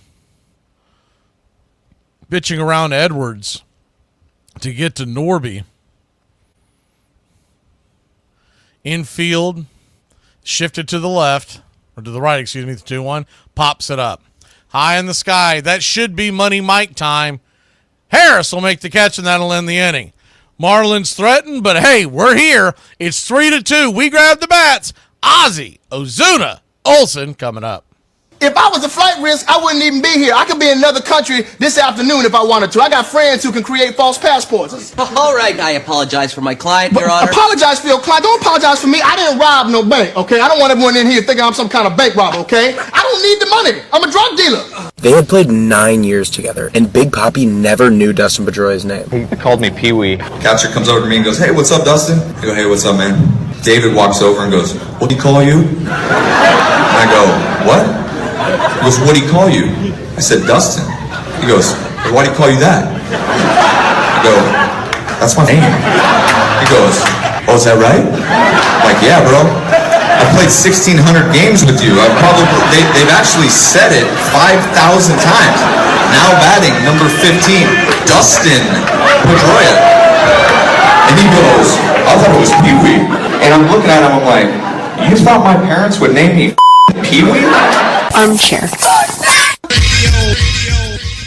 After the 1934 season, Babe Ruth toured Japan with an all-star team. 500,000 fans turned out in Tokyo to cheer the mythic hero they called Babu Rusu. Babe's big bulk, reported the New York Times, today blotted out such unimportant things as international squabbles over oil and navies. We like to believe, said the Sporting News, that countries having a common interest in a great sport would rather fight it out on the diamond than on the battlefield.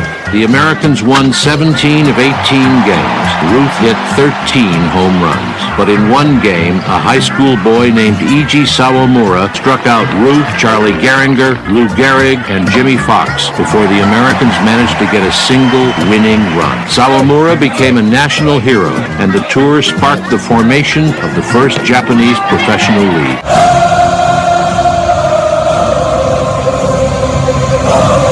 Welcome back to Braves Country Baseball. First pitch to Ozzie Albies. Down below the knees for a ball. It's 1-0. That's just the third pitch Ozzie has seen since he's come off the IL. He swung at the first two, a line out and a pop out. So hopefully we get a better at bat this time. The 1-0. Outside wide 2-0. Ozzie, you'll notice, is only batting right-handed nowadays. He will not be batting left-handed until he's fully healed. Now, he is traditionally a better hitter from the right side, but that's when he's seeing left-handed pitching. The 2-0 from the right-hander. Swing, pops it up. That'll be another F3. Another pop out, 1 away. So I thought it was a little odd that they had him batting second because A, the rust, B, he has not seen right-handed pitching much from the right side. So I would have thought when a left-hander's on the mound, we'll see him at sitting second. When it's a right-hander, you'd see him down further in the lineup. But nonetheless, one out, nobody on. Marcelo Ozuna steps to the plate. First pitch bends out of the way. It's 1-0.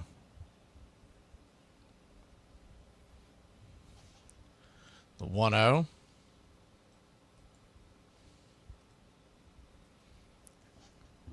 Kicks and fires. 82 off the edge. 1-1.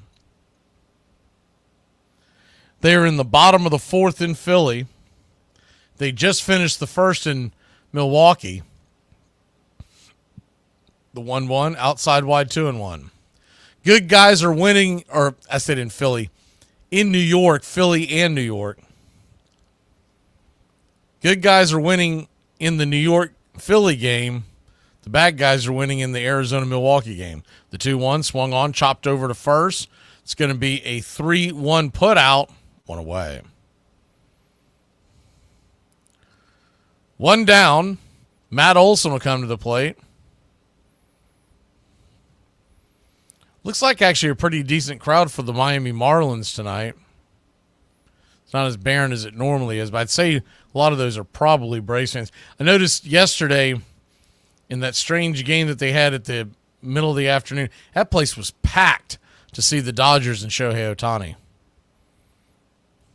First pitch to Olson is down in the dirt. It's 1-0.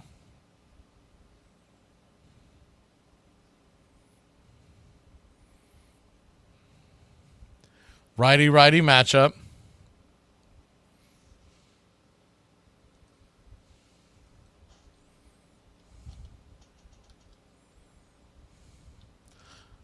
The 1-0.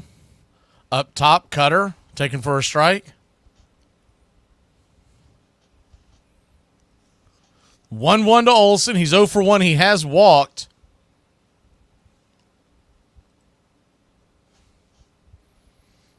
The 1-1 pitch. Swing lifted into center field. Going back on the track. Making the catch at the wall for a loud out number 3 is Stowers. Braves 3 up, 3 down. Olson gave it a ride. We'll head back to the field, trailing 3-2. I don't know which one of y'all need to hear this, but just because you got your taxes back don't mean you could call out of work. You need to take your ass to work. We grown. We got responsibilities. You could spend that money on whatever you want. Just take your ass to work. Throughout baseball history, there's been a wide variety of colorful personalities. And then there's Joe Charbonneau. When he was younger, he made money participating in bare-knuckle fights. In his rookie season, he took the league by storm and won Rookie of the Year after batting .289 with 23 home runs and drove in 87. Stories about him both on and off the field are legendary. He never wasted money on bottle openers. He would just use his eye sockets to open the bottle. He was never one for doctors, once fixing his broken nose with pliers and stitching up a cut with fishing line. During a spring training game in Mexico, a random stranger attacked him with a pen. A song named after him called Go Joe Charbonneau reached number 4 on the 45s chart in Cleveland. As fast as his star rose, it quickly burned out after a series of back injuries limited him to just 70 games in his last 2 seasons. He was comfortable hitting with 2 strikes. He was a good two-strike hitter. A lot of hitters aren't comfortable with 2 strikes, you know. Then they go into emergency mode. They don't want to strike out. That used to be the old mindset. Nowadays, as Pete said, they go up there hacking. That's a pitcher's dream, is a guy that... Atlanta had 4 guys on their team last year struck over 150 times. Now, we all know Mike Trout. He struck out 184 times last year. He was MVP in the American League. I will say that I've had thrills before, number of them. Something like hitting a home run in Chicago that time. The Lord was with me when I called the shots. I can't go on forever. Somebody's got to take my shoes and take my place. But you can bet your sweet life that I won't play until I drop, but I'll play until I damn near drop. Thank you. Welcome back to Braves Country Baseball. First pitch on the way from Charlie Morton. His 72nd of the night. Swung on and fouled back. It's on 1.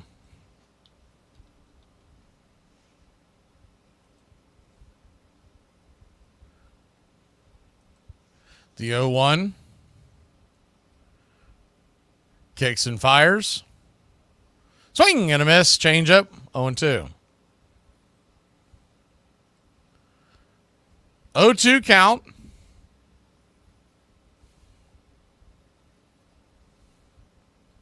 Norby 1 for 2 on the night.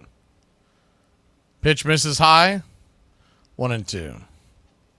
Standing on deck is Sanchez in the hole. Berger, the heart of the Marlins lineup. The 1-2. Curveball nowhere near the zone. 2-2. If he gets that pitch just a little higher, I think Norby swings at it because he started to pull the trigger and held up. You miss it by that much, it's easy to spit on it. The 2-2 from Charlie. Curveball inside. 3-2. Full count now. Another 3-2 pitch. Swing. Hammered down the left field line. He has really struggled out the gates every inning on the first batter. He's been able to get through it since the first inning, putting up zeros on the board, but you can't keep playing that game. The payoff pitch. Inside ball 4. Walks another. So it'll be a leadoff walk to start the inning once again. Charlie Morton. The leadoff batter reach the last 3 innings. That one almost hit him in the hands. 1 on, nobody out. Sanchez, the batter, righty-lefty matchup. Jesus Sanchez already with 2 walks. First pitch, swing and a miss, came out of his shoes on that curveball. It's 0-1. Sanchez, 17 home runs on the year, so you can't just lay it in there to him. He's hit some long ones before versus Atlanta. The 0-1. Rips and fires. 1-1. Sinker down below the knees.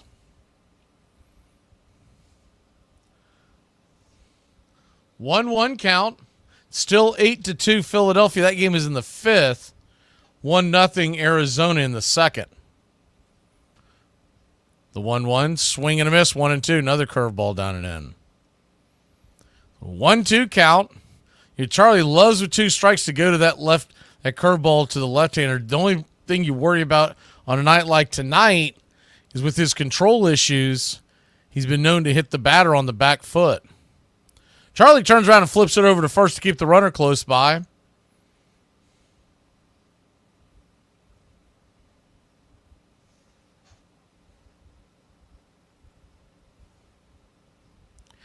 The 1-2.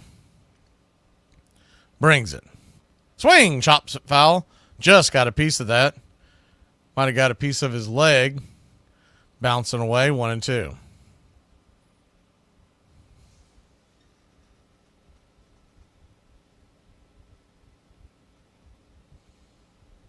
One-two count.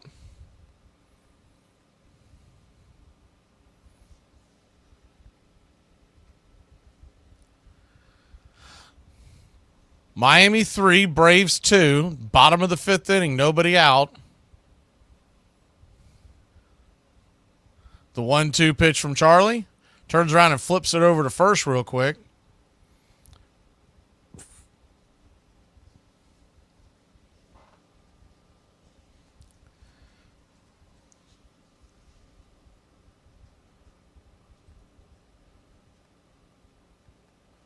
The 1-2. Brings it. Outside wide, runner goes. Here comes the throw. If RC is able to hold on, they've got him dead meat. Instead, it's a stolen base by Miami.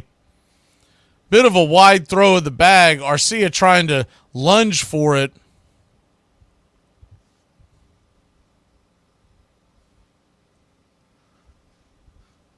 Murphy one hop the throw, and Arcia was unable to hold on to it. If he holds on to it, he probably gets him on the wallet. The 2-2 pitch, swing, chops it over to third. It's going to be a 4-3 putout, but the runner is now down to third, 90 feet away with just one out.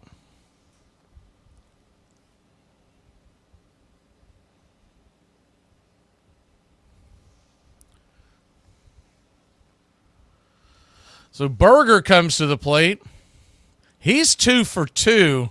They bring the infield in. I'd be tempted to put him on, set up the double play, but here's the pitch. First pitch gets away, and there you go. Runner's going to be safe, coming home, and it's 4-2 Miami. That's the problem with throwing that curveball.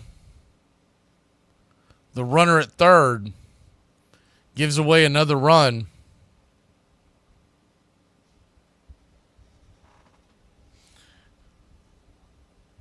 Murphy backhanded it. Looked like he had a chance to keep it in front of him, but it rolled away, and once it did, the runner easily came home, sliding head first. The 1-0, swing and a miss, 1-1.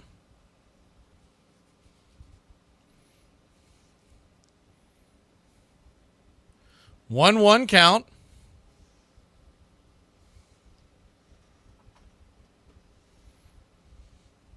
Or 2-1, 2-0. No, that's not right. 1-1. Outside wide.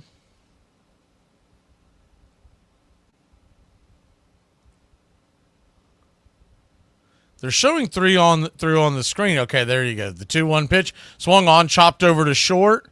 Arcia's got it. 6-3 put out one away. That was confusing as hell because I knew that there was a strike there. Once again, Braves Valley road team gets us again. So 2 down. Braves trail by 2 now. Still within striking distance. You want to keep it here. The leadoff batter is really coming back to bite Charlie. First pitch, curveball down the way. It's 1-0. Good news is the Braves offense is starting to wake up, so you would hope we could claw our way back and get the lead. The 1-0 swung on. That ball's belted into the right field corner. That's down for a base hit. It's going to be extra bases. Stowers comes in for a 2-out double. 90 pitches for Charlie Morton. How much longer do they leave him in? He hasn't had his best stuff, and they're really starting to get to him. Third time through the lineup, Jonah Bride's going to be the batter.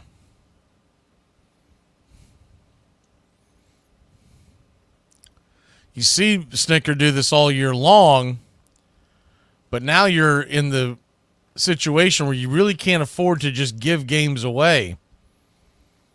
Bride stands in.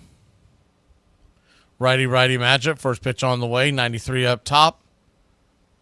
It's 0-1. Jesse Chavez is warming up in the bullpen.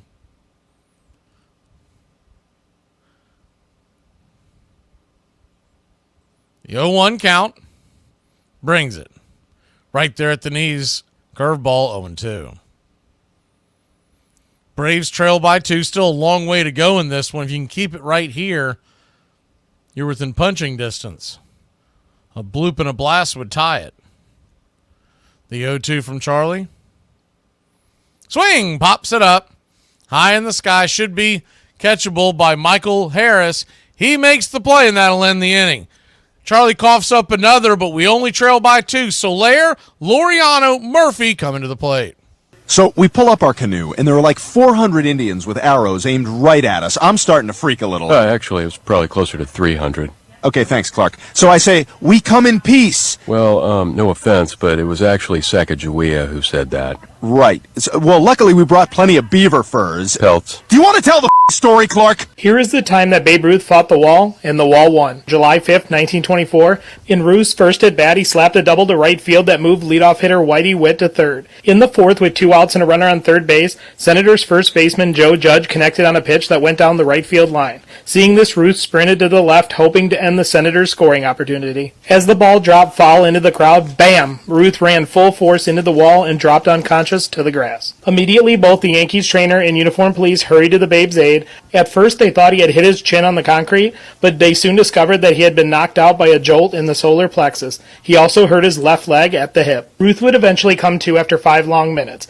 Aside from the noticeable limp, you would never know he was hurt. In his next at-bat, in the top of the 6th, he would double off the center field wall. Ruth would finish 3 for 3, and the Yankees would go on to win the first game 2-0. After the final out of the second game, Ruth was diagnosed with a bruised pelvic bone. Despite the news, he wouldn't miss any time, and he would go 3 for 4 and belt his 22nd home run of the season the very next day. Ruth's Far Eastern tour was a triumph. When he got back, he learned that the Yankees, team that he had built, had decided to dispense with his services and had no intention of making him a manager. He turned down an offer to run their best farm team as beneath his dignity. Instead, he joined the worst club in the National League, the Boston Braves, lured by a vague promise of becoming manager the following season. The Braves never really meant to give him the manager's job. The main hope was that his mere presence would boost receipts.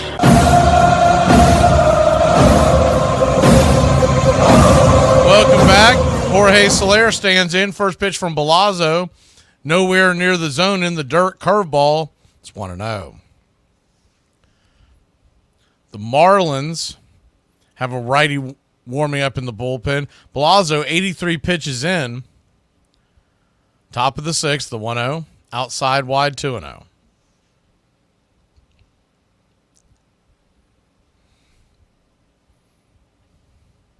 So a 2-0 count.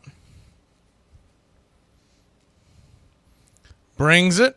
Swing. Ripped up the middle, but backhanded by the second baseman. Lopez to Bride. 4-3 put out, 1 away. Right into the teeth of the defense. They were playing him to pull. And the second baseman just had to jump over the bag of second base to the left of it, make the play. 2 down.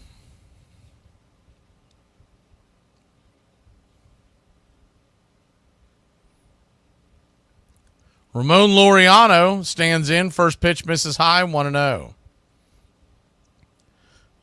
It's 3-0 now in Milwaukee. The Diamondbacks jumping in front of the Brewers. The 1-0. Swung on, chopped foul into the third base dugout. 1-1. They're in the second inning in Milwaukee. They're in the 5th in New York. Philly leads at 8-2. We'll update the screen at the next break. The 1-1. Swung on, fouled straight back. 1-2.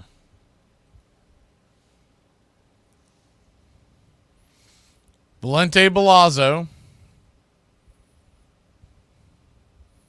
trying to get through the 6th inning here.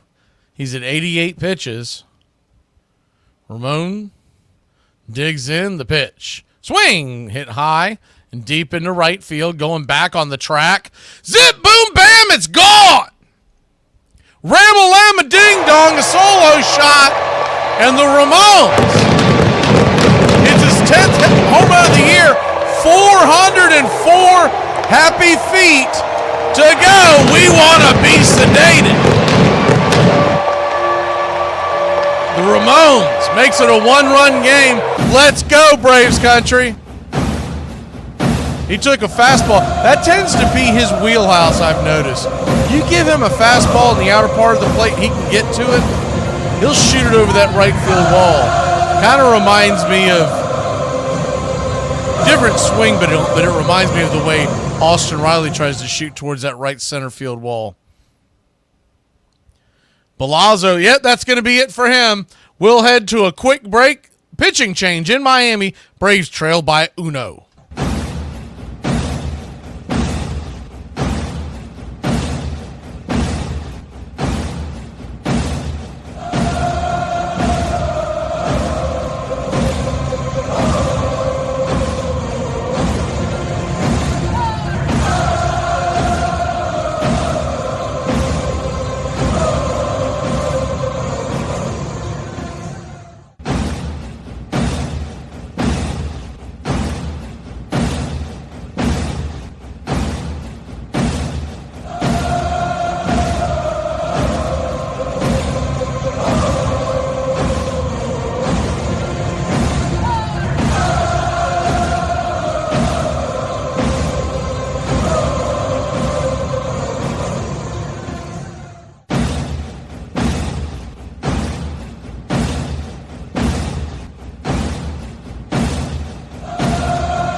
Welcome back.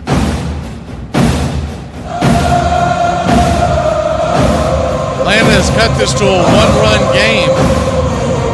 Ramon Laureano's 10th home run of the year over the right field wall. I think I see one of the problems. Eddie Perez is in there giving Ramon and other guys hitting lessons. Eddie couldn't hit worth a damn.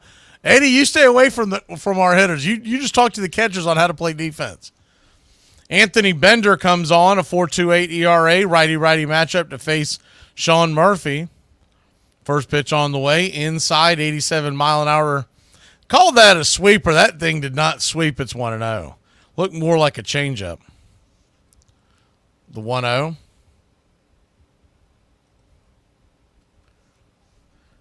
Right-handed, kicks and fouls, chops it down the third base line. Should be an easy 5-3 put out. Oh, that ball goes out and over the head of the first baseman. We'll take it. E5 in your scorecard. Papa Smurf is on deck. On base. Looking at that replay, I can't believe my eyes. I think he might have actually beaten the damn thing out. It would have been really close if he comes down with that.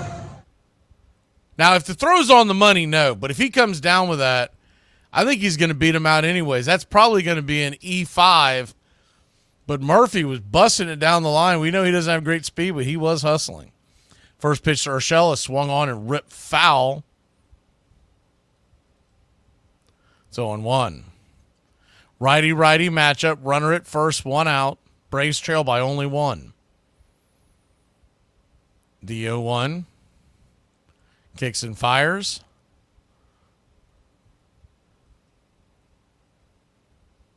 '96 up top. 0-2. 0-2 count.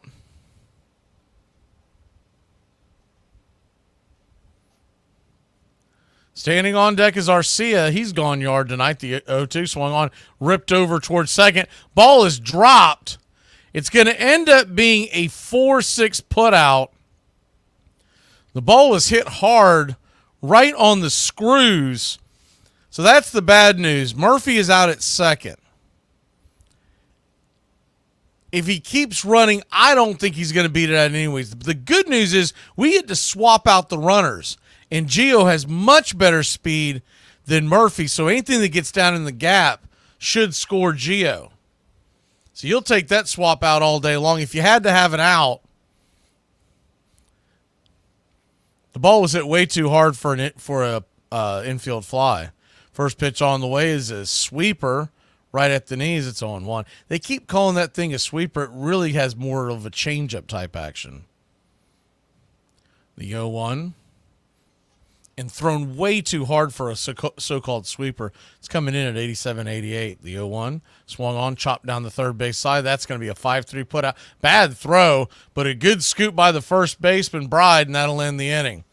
He had all day to do it, and Norby, man, I'll tell you what, it's not so good with the glove over there. We need to hit more balls hard at him. We'll be back in a flash. Braves have cut it to a 1-run lead. Cutest diner right beside my neighborhood. It's called Waffle House. It goes for this antique chic view, and props to the designers because they definitely made it feel old.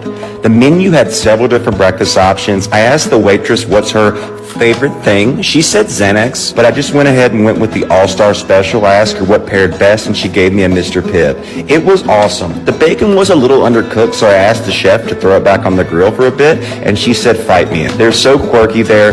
Great experience. 10 out of 10. Rio de Janeiro to here, do you know how far that is? 6,842 miles. Well, Look. do you know what kind of mail system they must have? The Brazilian mail system, government run, with an annual budget of 27,485,000 pesetas. How do you know these things? You mean I'm right? I swear to you, some white people are so extra, because if they see somebody they don't know or ain't seen in a while, they'll be like, Tom, is that you? Well, shove a stick up my ass and call me a corn dog. How you been?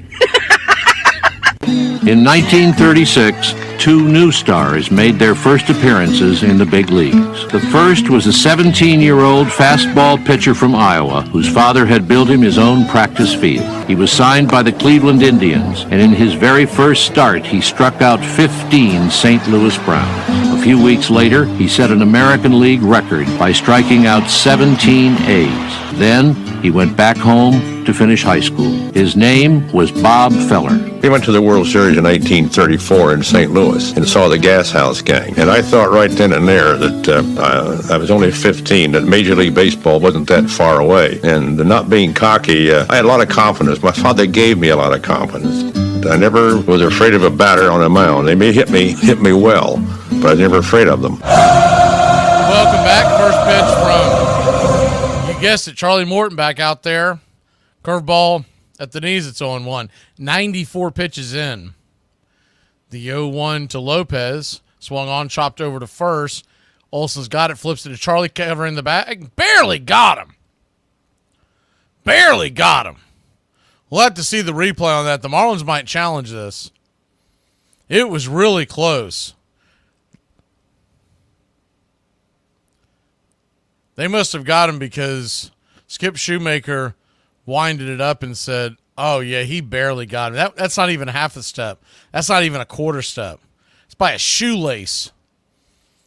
Kid was busting it down the line, and Charlie can't really put it on Charlie Morton being that close. And he's 40 years old trying to get over there. That kid Lopez just has really good speed. Murphy's going to go out there and talk to Charlie, basically to give him a breather. What the hell am I trying to say? Conine will be the batter. Little surprised Charlie didn't come out here just to face the right-hander with the first pitch on the way. Curveball in the dirt, it's 1-0. Left-hander Conine. I know what they're trying to do. They're trying to get through the 8 and 9 hitters here. The 1-0. Curveball, chop foul. 1-1. 3-0 still your score in Milwaukee. Diamondbacks lead 8-2 Philly over the Mets. So one's going right and one's not, but the one in Milwaukee, they're only in the third inning. The 1-1. Curveball swung on, chopped over to first. Backhanded by Olson, 1-2. We knew they would lay an egg last night, Milwaukee, because they just won their division. So they had a skeleton crew out there playing, and the ones that were playing probably had skull rippers. The 1-2 in the dirt, 2-2. But tonight and the rest of the weekend, you got to figure they want to get their bearings back under them. A, they're still trying to chase down a bye. And B, you don't want to go into October playing like slop. So I don't expect them to just roll over against Arizona. The 2-2. Curve ball. Man, you would have liked to have that call. Looked like it touched the outer part of the plate. 3-2. He's been pinching, though, on that side. This gives a little more leeway on the inner cut. The payoff pitch. Curveball down and in. Ball 4. So Charlie Morton's at 101 pitches. You got to go get him now. Come on. Braves trail 4-3. I mean, this is the exact scenario we had in Philadelphia. If you remember that game in Philadelphia, where I raised $300 worth of hell because they left Charlie out there with it was exactly 101 pitches and runners on first and second at the time, nobody out. First pitch on the way. Right there for a strike on the outer edge, it's on 1. And it looks like Lee is ready to roll. Believe this will be his last batter no matter what. The 0-1. Swing and a miss. 0-2. If you leave him in, even if he gets Prada out, that would be the top of the order for the 4th time in a row. And Charlie is sitting at what is about to be 104. The 0-2. 4-seam down and away. 1-2.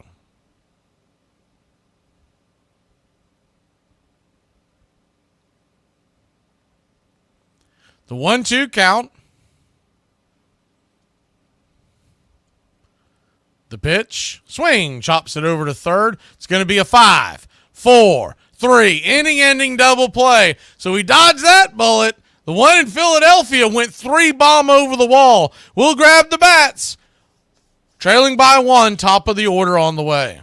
It's unacceptable. We shouldn't let him get away with it. Are you thinking what I'm thinking? Yeah, let's stab give him a him. piece of our mind. Funniest baseball team names of all time. Number 9 from my home state of Ohio, the Akron Rubber Ducks. Number 8 are the Traverse City Pit Spitters. Number 7, the Burlington Sock Puppets. The marketing part of every minor league baseball team has to be the only department that never has to get drug tested. Number 6, the Danville Dans. Their mascot isn't even a mascot. It's just a guy whose name is Dan. Number 5 are the San Antonio Flying Chanclas. What is a chancla, you might ask? It's a flip-flop that abuelas throw at their grandchildren when they are misbehaving. Number 4, the Rocket City Trash Pandas. Number 3, the Missouri River Motorboaters. The Bismarck Larks are changing their name to this for one day. They said it was because they want to honor their boat-loving fans. Sure, yeah, right.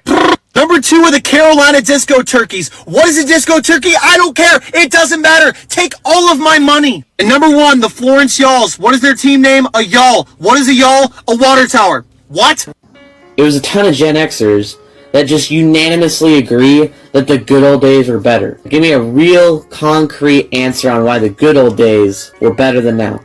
I think it was easier to be happy a long time ago. I think that today it's expensive and difficult for people to be happy. It was much easier to be happy. You could sit on a porch in a rocking chair with your friend and a glass of lemonade or iced tea. Back in the day, it was just easier to be happy than it is now. Imagine Bob Feller, 17 years old, in the small farming town of Van Meter, Iowa, throwing against the proverbial wall of the barn and having a fastball that could beat any in the major league at that time. What was particularly extraordinary when the young feller at 17 came into the major leagues, and what people forget is that his fastball was so great because his curveball was extraordinary too. Welcome back to Braves Country Baseball. We go to the final 3 innings. Braves trailing by only 1 run. Lake Bachar is coming on, or Bachar. He has a 0.00 ERA through 5 innings. First pitch on the way to Michael Harris' second. It's a slider in the dirt. It's 1-0. That's the bad news. The good news is nobody's ever gone their entire career not giving up a run, so he's got to be due to give up one, right? Lefty-righty matchup. The 1-0. Outside wide 2-0. Lefties are only batting 143 against him. Righties, if that's right, they have yet to get a hit. The 2-0. Outside wide ball 3-0. Hey, we don't need a base hit. Walk 4 or 5 guys. Works just the same. The 3-0 brings it. Up top 94 for a strike, 3-1.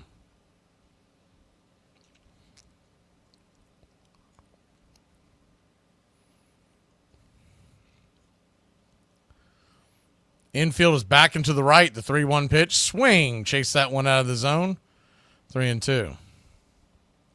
It's where you would have liked to have seen Michael take that pitch. He's probably getting the call there and heading down to first.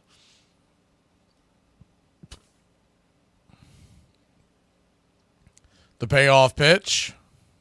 Swing. That ball's hammered into right field. That's down for a base hit. Your Atlanta Braves. 1 on, nobody out. Willis is always whining about being up at 5:30 in the morning. You ever notice that? Willis, do you know that I get up about 4:30 in the morning after doing games early part of the week? Ozzie Albies now the batter. First pitch to Ozzie, down in the dirt. It's 1-0.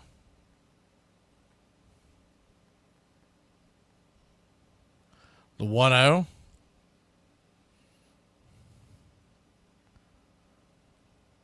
If anyone would be due to get the first base hit against the right-hander, it'd be Ozzie, right? The 1-0.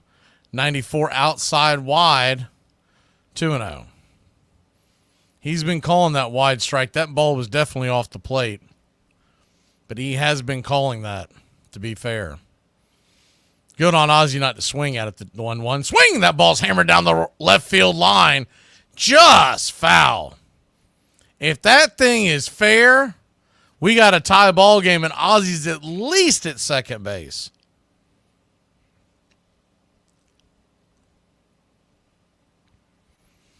Braves 3, Marlins 4, top of the 7th. The 1-2. Swung on, chops it over to short. It's going to be a 6-4-3 double play. Ozzie Albies now 0 for 4 with 3 pop-outs and a double play. And I'm not going to kill him for it. The rest is going to be real. I just, once again, putting him up at the 2 spot, batting right-handed against a right-handed starter, that's not what you want.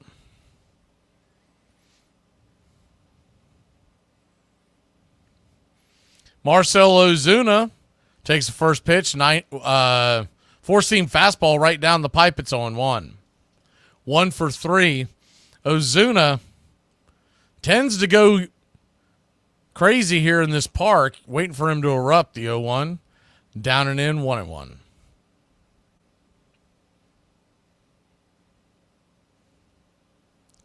One count. Braves trail by 1. The pitch. Swing. Pops it back foul. Out of play, 1-2. If Ozuna can get on, Matt Olson stands on deck. So Lair in the hole.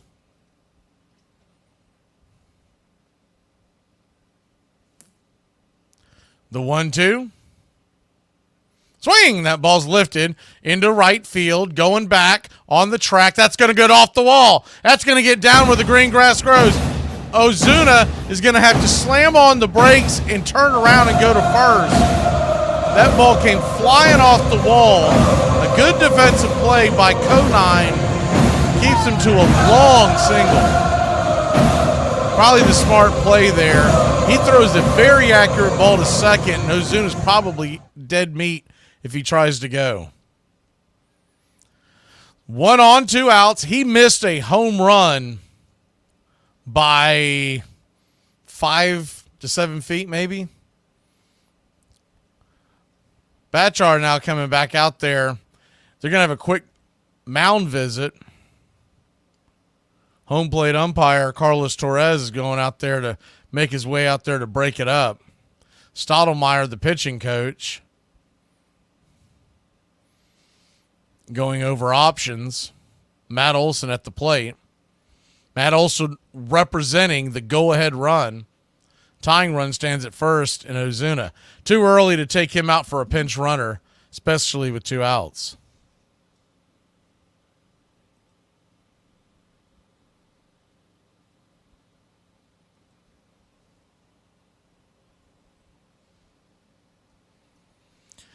Back to the action. First pitch to Olson's up high and out of the zone.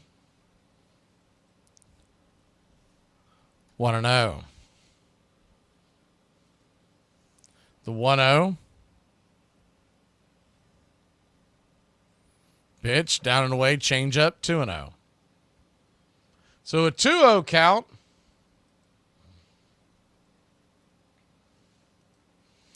Braves trail by 1.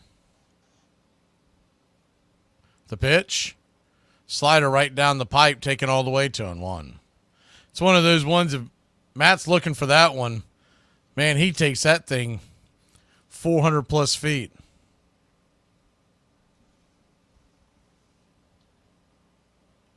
The 2-1. Change up down and away, trying to get him to chase. 3-1. I think that pitch is more likely to get someone to chase if you're up in the count. 3-1 count to Olson. Righty-lefty matchup. The pitch. Up high, ball 4. So runners on first and second. The tying run will now head down to first. Jorge Soler's coming out to stand at home plate, and Skip Shoemaker is going to go get his pitcher. We'll be back in a flash. Game on the line here in Miami.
Welcome back.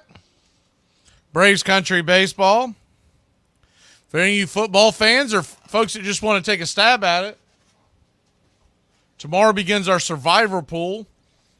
Be able to make your picks here, the 9 o'clock hour on Cover Country that comes your way, 9 a.m., right here on Braves Country Radio. Cover Country talking all the world of football and the betting lines. If you're familiar with the survivor pool, it's free to play. Country Club members will get a mulligan. The winner gets a Braves Country prize pack. We got a really nice Braves Country Radio tumbler that we're giving away with a Braves Country banner for your fan cave. First pitch on the way to Soler is outside wide for a ball. It's 1-0. Cronin, the pitcher now. More on him in a second with this 4.41 ERA. The 1-0. Swing and a miss. Soler came out of his shoes on that one, chasing a slider well out of the zone. 1-1. It says 2-0 on your screen if you're watching Braves Valley, but it is 1-1. 1-1. Swing. That ball's lifted over towards second. It's going to be an easy 4-3 put out, and that'll end the inning. So Lair was trying to go the other way, but it looks like the bat cracked, and that'll be the difference. We'll head to the bottom of the seventh. Get up and stretch, Braves country. We're trailing by only 1. All right. I can't see you. Let me hear you. A 1, a 2, a 3. Me out to the ball game. Me out to the find me something up. Cracker Jack. I don't care if I have to get back going through.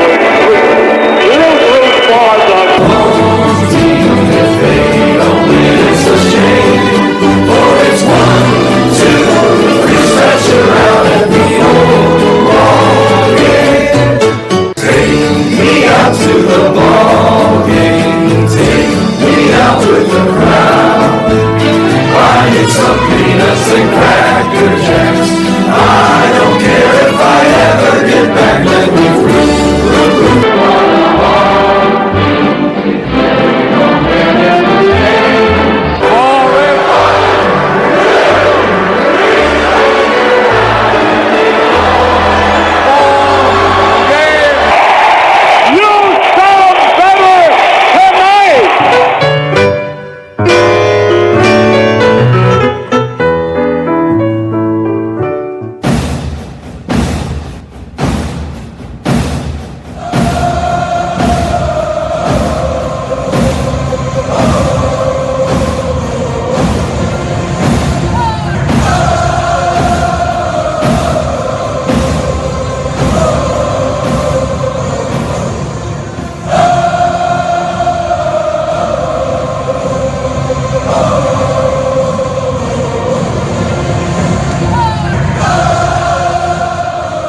Welcome back to Braves Country Baseball. See the updated score on your screen. Philly leads New York 10-2 in the 6th. Arizona 3-0 over Milwaukee in the 4th. Braves trail here 4-3. We head to the bottom of the 7th inning. Dylan Lee goes to work. First pitch swung on, rifle back foul. It's 0-1. Lefty-righty matchup. Edwards, the switch hitting leadoff hitter. The 0-1 from Lee. Swing. That ball's lifted into center field. Left center. It's going to die for a seeing eye single. And Edwards, who has very good speed, is on. Nobody out here to start the 7th. These leadoff hitters getting on have just been absolutely killing the Braves tonight. That one was earned. A couple of those walks came around to really bite us. So you got to keep an eye on him. Norby, the third baseman, comes to the plate. Lefty-righty, first pitch, swing and a miss slider. It's 0-1. Got to figure that Edwards is going to try to time up that bending slider that goes around the ankles. You get that, he's going to be hard to throw out with this speed, the 0-1. Swing. It's going to get over to second. It was such a slow roller. Ozzie 4-3 put out, but it almost works like a bunt. It was an check swing, and he kind of back-assed into what was a useful out, a productive out. Edwards now stands on second. You still got to keep an eye on him to make sure he doesn't gun it for third with just one out. We'll get a pinch hitter here, Derek Hill, 28-year-old, drafted by the Tigers in the first round back in 2014. He's from Elk Grove, California. This is his third team this year. He started out with Texas, played a handful of games for San Francisco, has been with Miami for the back half of the year. He's played a total 47 games this year and has a batting average of 236. Murphy went out there to talk to Lee, and it was probably that exact conversation.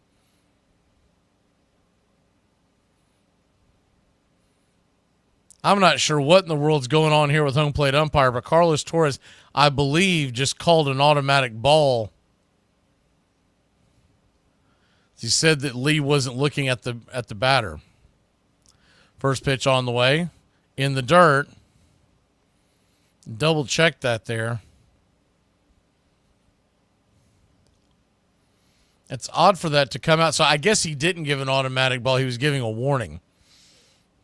It's 1-0. The 1-0.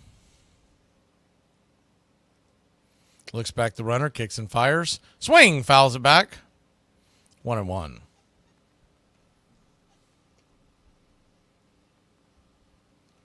Only thing you worry about here is Lee getting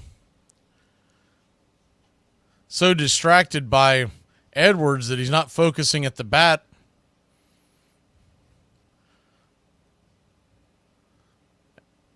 The 1-1 from Lee. Looks over his shoulder at second. Taking forever. Here we go. The pitch. Swing and a miss, 93. 1-2. 1-2 count.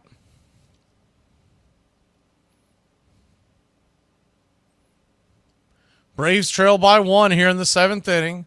Still a ways to go, but you want to keep it right here. The 1-2. In the dirt, swing and a miss, strike 3.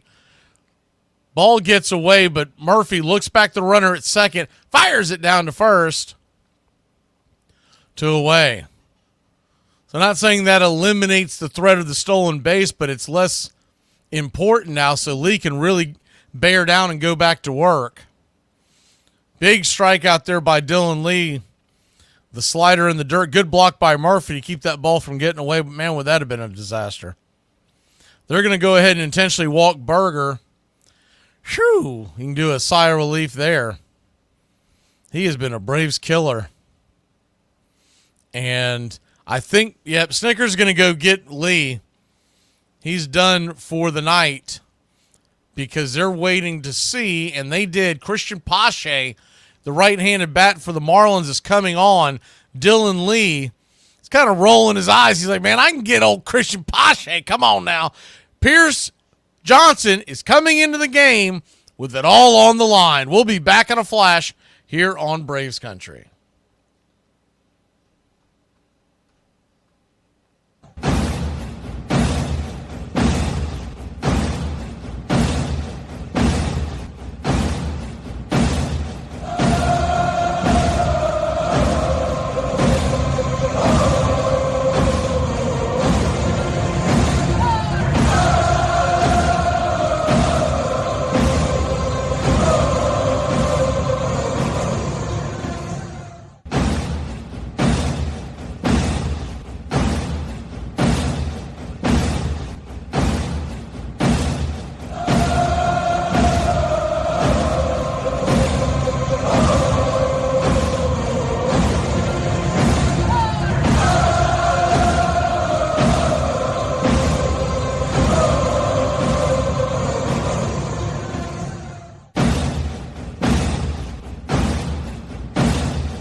For about 70 cents, you can buy a can of soda, regular or diet.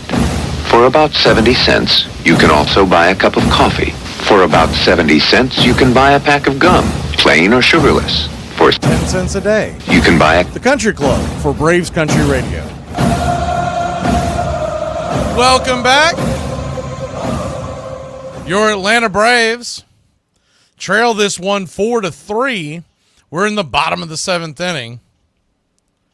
Pierce Johnson coming on. 3.61 ERA. Coming in to get the one out of Christian Pache. 4-3 your score, bottom of the seventh, first and second, 2 outs, righty-righty matchup. First pitch on the way. Johnson spins around to check back the runner at second, so that'll be one of his moves.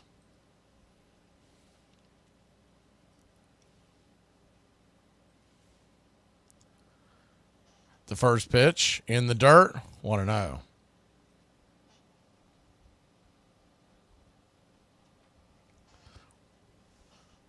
Little surprised that they went to Johnson in this spot.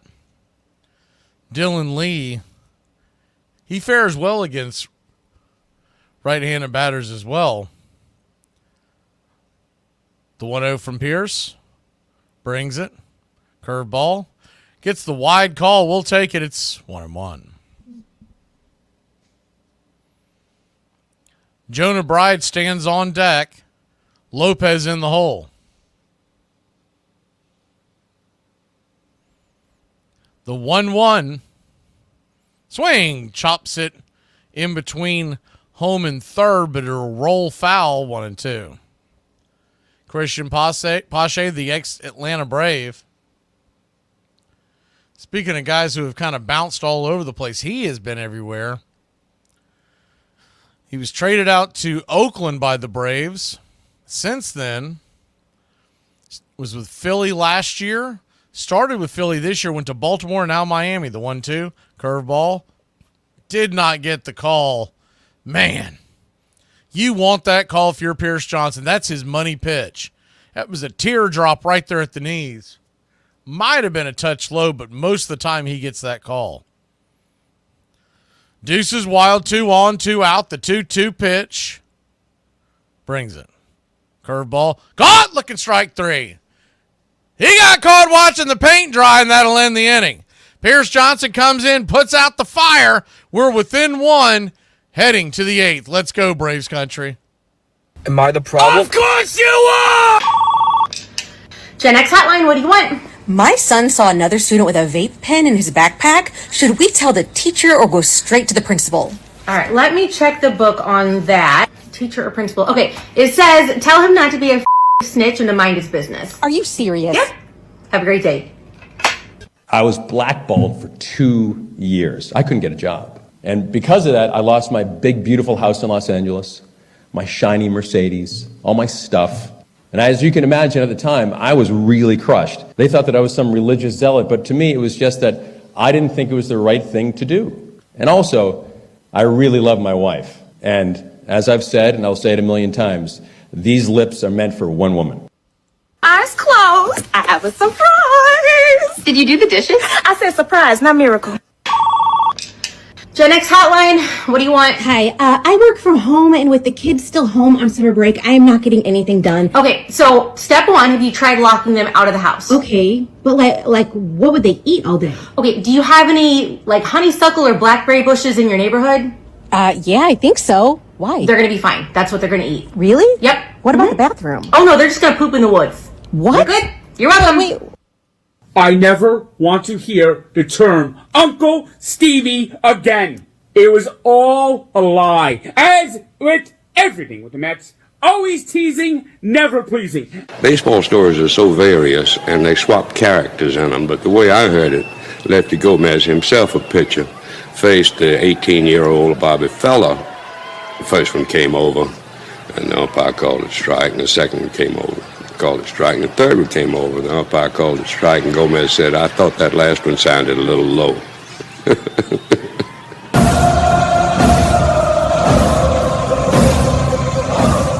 Welcome back to Braves Country Baseball. First pitch on the way to Ramon Laureano is off the plate. It's 1-0. Cronin back out there to work. Laureano, solo shot his last time up, tied the game up. The 1-0. Yeah, way outside wide. Man, oh man, alive. That goes to the backstop. Just a bit outside 2-0.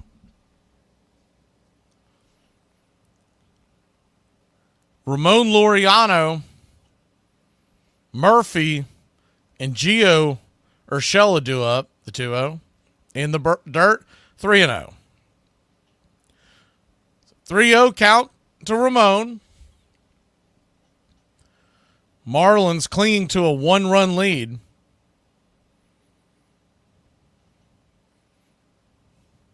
The 3-0 brings it. Down the pipe on the outer edge. 3-1. Ramon taking all the way. Smart take by Ramon. He knows getting on is imperative. Swinging at a 3-0 doesn't make a lot of sense. The 3-1. Swing, chopper, high chopper, over towards short. Edwards has it, fires it across, and the ball's going to get away. And that is going to be in the dirt. And Ramon Laureano hustling again. Hustling. See how they score that. It'll either be an infield single or a E6.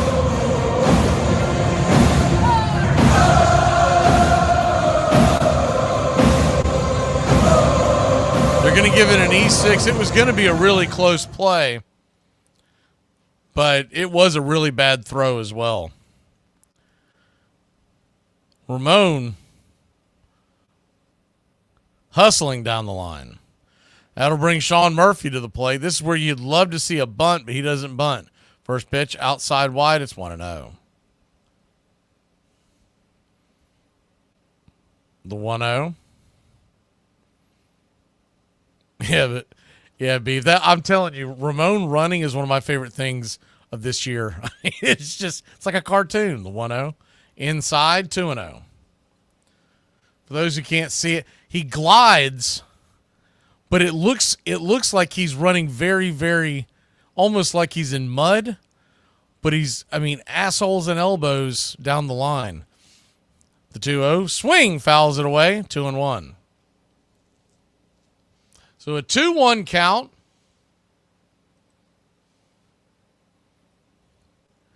Braves trail by 1.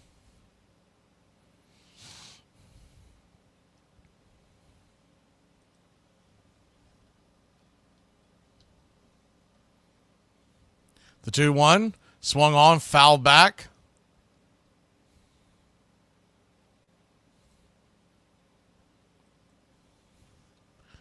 Two and two.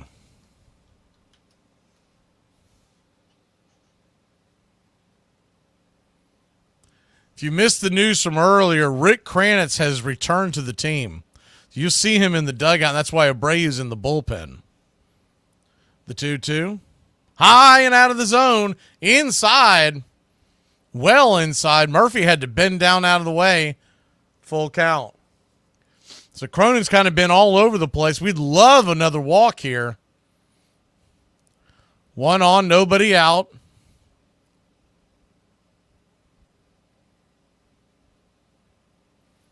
The payoff pitch. Swing and a missed, strike 3. Ramon goes down. He is thrown out. It's a strike him out, throw him out. Ramon jumping up.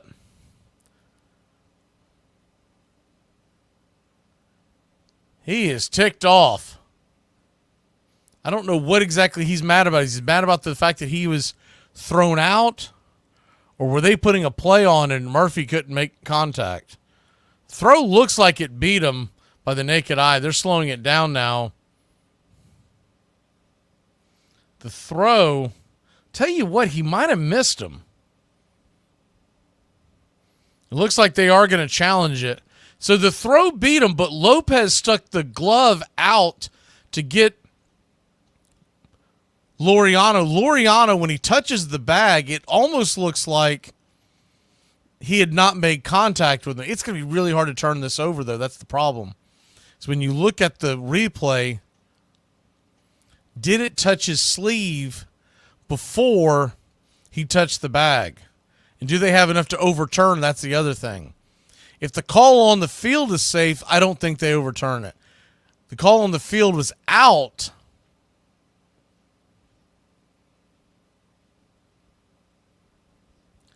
I'll tell you what, it looks like they may have gotten him.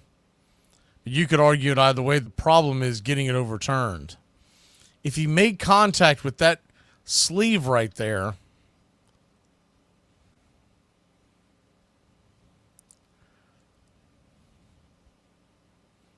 So close. You hate that play, though, because I get what Laureano was trying to do, but Murphy is such a strikeout phenom. Yeah, the call is going to stand. Murphy just does not make contact. He's like the worst batter to try to run with. Maybe he was thinking he was going to get a bender, but he blew a fastball right past Murphy, shoved it down his throat. So there's 2 outs. So you got to hate that. Something else you got to hate. We're in the 8th inning. Why are we not pinch hitting for Murphy? What are we doing? Anyways, Gio Urshela comes to the plate. First pitch, 94 up top. It's 0-1. Sean Murphy's barely over the Mendoza line. It would have made a hell of a lot more sense to either pinch it with Travis or someone else and have Travis come in. And the 0-1 swing and a miss, 0-2. But it's still a long way to go. And if you remember, the Marlins traded away their closer at the deadline. So this isn't like facing a typical closer here at the end of the game. The 0-2 pitch. Swing. Rifles it foul down the line. Just past the tarps. In right field. We'll do it again, 0-2. Joe Jimenez is warming up in the bullpen. Braves trying to keep it right there when we head back to the 9th, no matter what happens in this at-bat. The 0-2. Inside, 1-2. So a 1-2 count.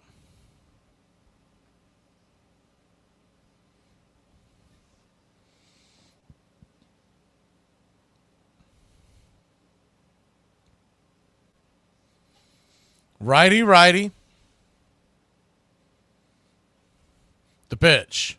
Swing and a miss, strike 3. That'll end the inning. Kind of ran out of that inning, and it didn't help with that strikeout. Either one of them. We'll be back in a flash. We head to the bottom of the ninth, still trailing by only 1 here in Braves country. My issue is that anytime I'm sick, I feel like I sound like Miley Cyrus. Like it's got that rasp to it. You know what I mean? Like it's got that Miley Stewart in that bronchitis. Hey, last week we were talking about the mouth. Right. My girl said you was right, bro. She did some research and she said it's mice for plural, man. Hey, bro, I was just trying to help my bro out, man. You know what I'm saying? That's all. Man. Me personally, mice doesn't sound more natural, bro. But hey, I guess you was right, homie. Right. So when you learn something, you got to pass it down to the youth, right? I go to my sister's house. I holler at my nephew. He 5. I'm bringing it down to him. I'm like, hey, I said, little man, it ain't mice, this is, bro. It's mice, right? Right. Mouse, mice. Right. Goose, geese, right? Exactly. Right? Mm-hmm. Yeah, that's right. Moose, meese. It's like, that's what. Wait. You said moose and what? Oh, moose. For 1 is moose. Moose, yes. And for 2 is meese, right? You said moose and meese? Yeah. No, meese is not a word at all, actually. It's already plural and singular. Damn, man, what's wrong? Why are you doing this, bro? I didn't create the English language, bro. That's just what I didn't make the rules. How you know, bro? Because I went to school. Armchair. Always you look for heroes. Always the people look up to see something that represents them, that is larger than they are, and if it's perfect, that they might become. As a young boy, when I was taken to my first game at Yankee Stadium, my God, Yankee Stadium, talk about awesome sights. To see Joe DiMaggio, to whom you could relate without knowing anything about San Francisco or anything else about him, but he was a baseball player. He didn't seem to have any other credential but his ability, and that was sufficient to make him a great hero and a great success, and therefore a great inspiration.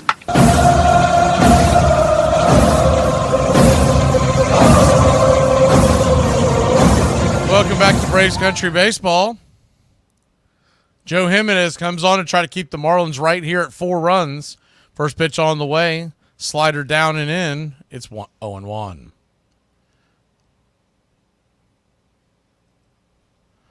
The 0-1. Slider just misses. 1-1. 1-1 count. Jonah Bride 0 for 2 on the day. The pitch. Outside wide. 2-1.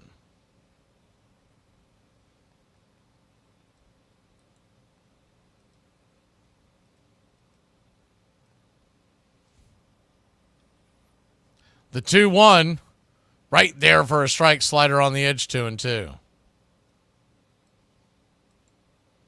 Braves trail by 1. Meanwhile, back at the ranch, Philly leads the Mets by 8. Arizona 4, Milwaukee 1. The Milwaukee game's in the 5th. The Mets game in the 8th. The 2-2 caught looking on the inside. What away. Might have gotten a wide call on that one. We'll take it. We've been the victim of a lot of bad calls tonight.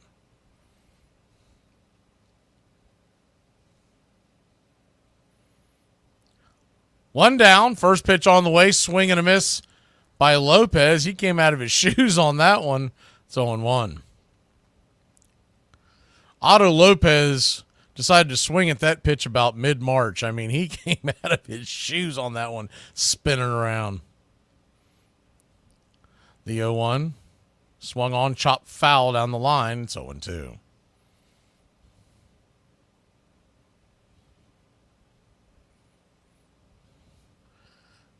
Atlanta Braves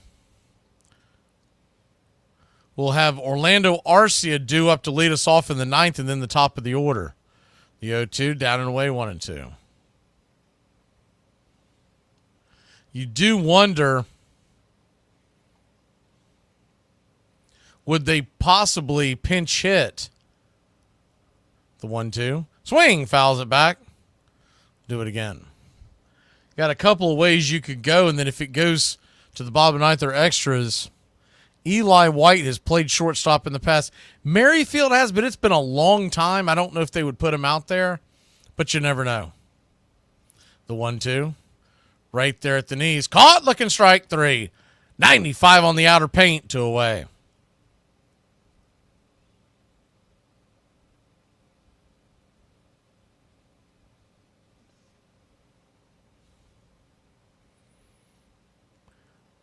Good pitch by Jimenez.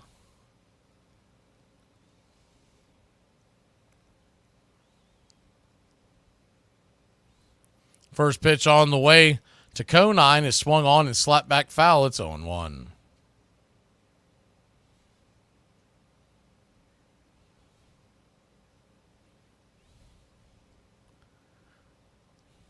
The 0-1. Down and in, 1-1. Griffin Conine, son of Jeff Conine, 1 for 2 on the day. Braves trail by only 1.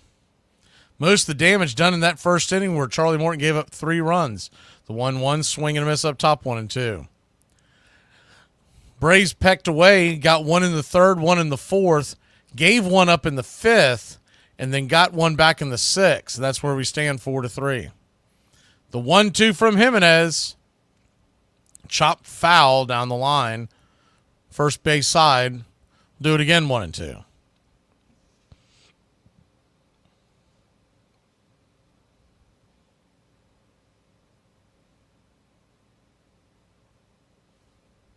The 1-2 brings it. Swing and a miss, strike 3. That'll end the innings. How about Joe Jimenez coming in, meaning a little business? He comes in and strikes out the side. We'll grab the bats. Our last chance, Arcia in the top of the order. So there's a 99% chance I might end up on the watch list after this, but I don't give a damn. Look at this. So I found this missing dog. Don't worry, I'm going to return him. I'm not totally crazy. But he's going hiking with me first, and I don't give a damn. I don't give a damn.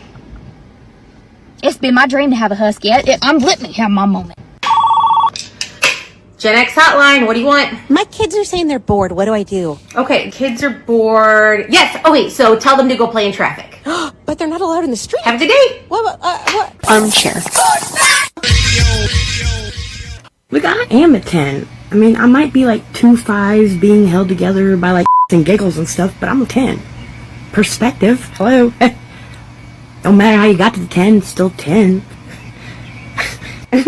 Here's what you do, okay?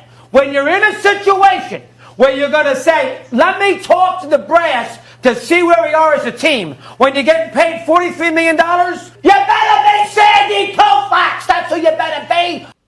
On the evening of May 24th, 1935, Larry McPhail, general manager of the Cincinnati Reds, arranged for President Franklin D. Roosevelt to push a button in the White House that lit up Crosley Field in Cincinnati for a game between the Reds and the Philadelphia Phillies. Although the Kansas City Monarchs had used portable lights for years, this was the first night game in Major League history. The other owners were appalled. They were sure no one would come. Then they saw the money McPhail was beginning to make. Braves Country Radio, your home for the classic call of Braves Country Baseball. Welcome back to Braves Country Baseball. Lando Arcia leads us off the last time he was up. The solo shot. You know, I see y'all talking about Whit Merrifield. It's really interesting they didn't put him into pinch hit for Urshela. Jesus Tanaka will come on to try to close this out. He's got a 3.57 ERA, 28 games. First pitch on the way. Inside. Orlando, you got to take one for the team sometimes, buddy. It's 1-0. The 1-0. Swing. Lifts it high. Deep into center field. Going back. Dying at the warning track. F8 in your scorecard. One away. Pache on the catch. Got underneath that one. But it would have made more sense to put Merrifield to pinch hit for Urshela realistically, because Whit plays a good third base. He's played it quite a bit over his career and definitely a better hitter.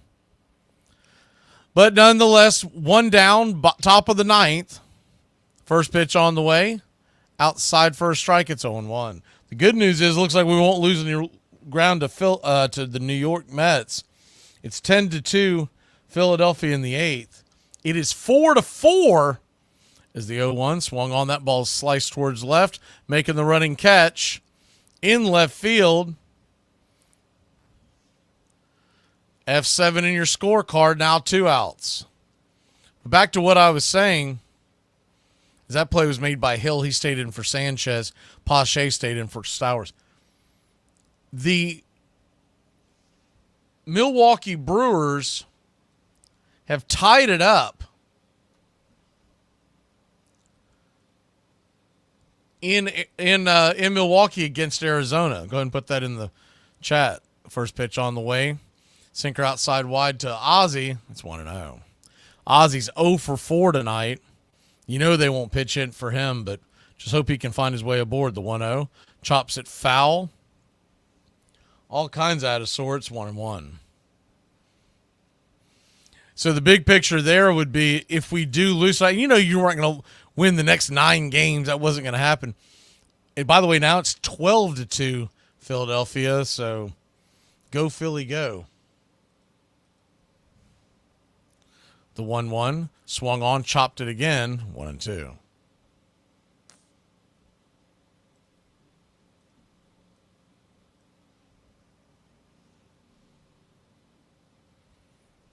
One, 2 count. Braves down to the last strike. The 1-2 swing rips it over towards third. It's going to be a 5-3 put out by Norby, and that'll end the game.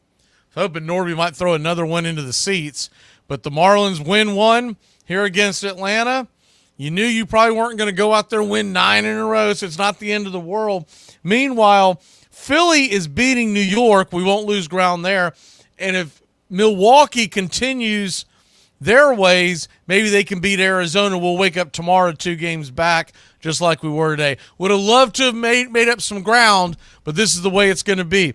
Rest of the weekend, Philly is in New York, and Arizona is in Milwaukee. So we've got that in our favor, but we got to win some games.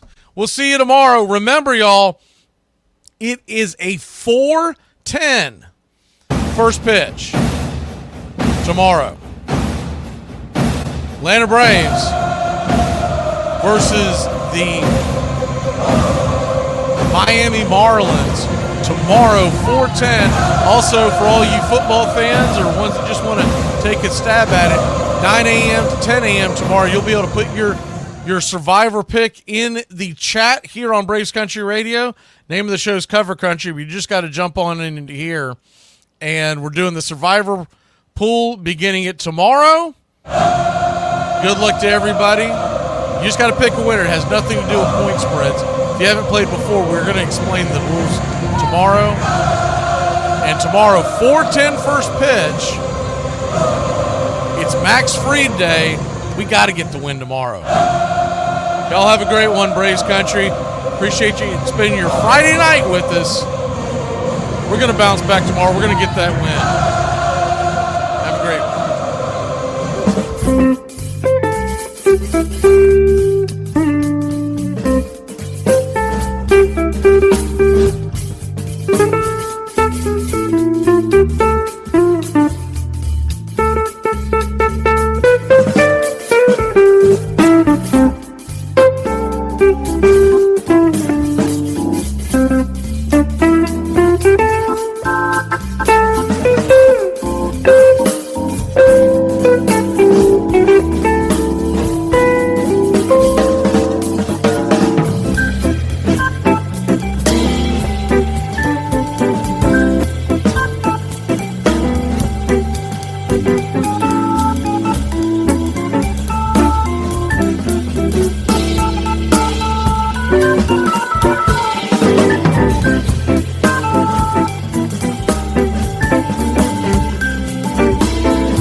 You're in Braves country.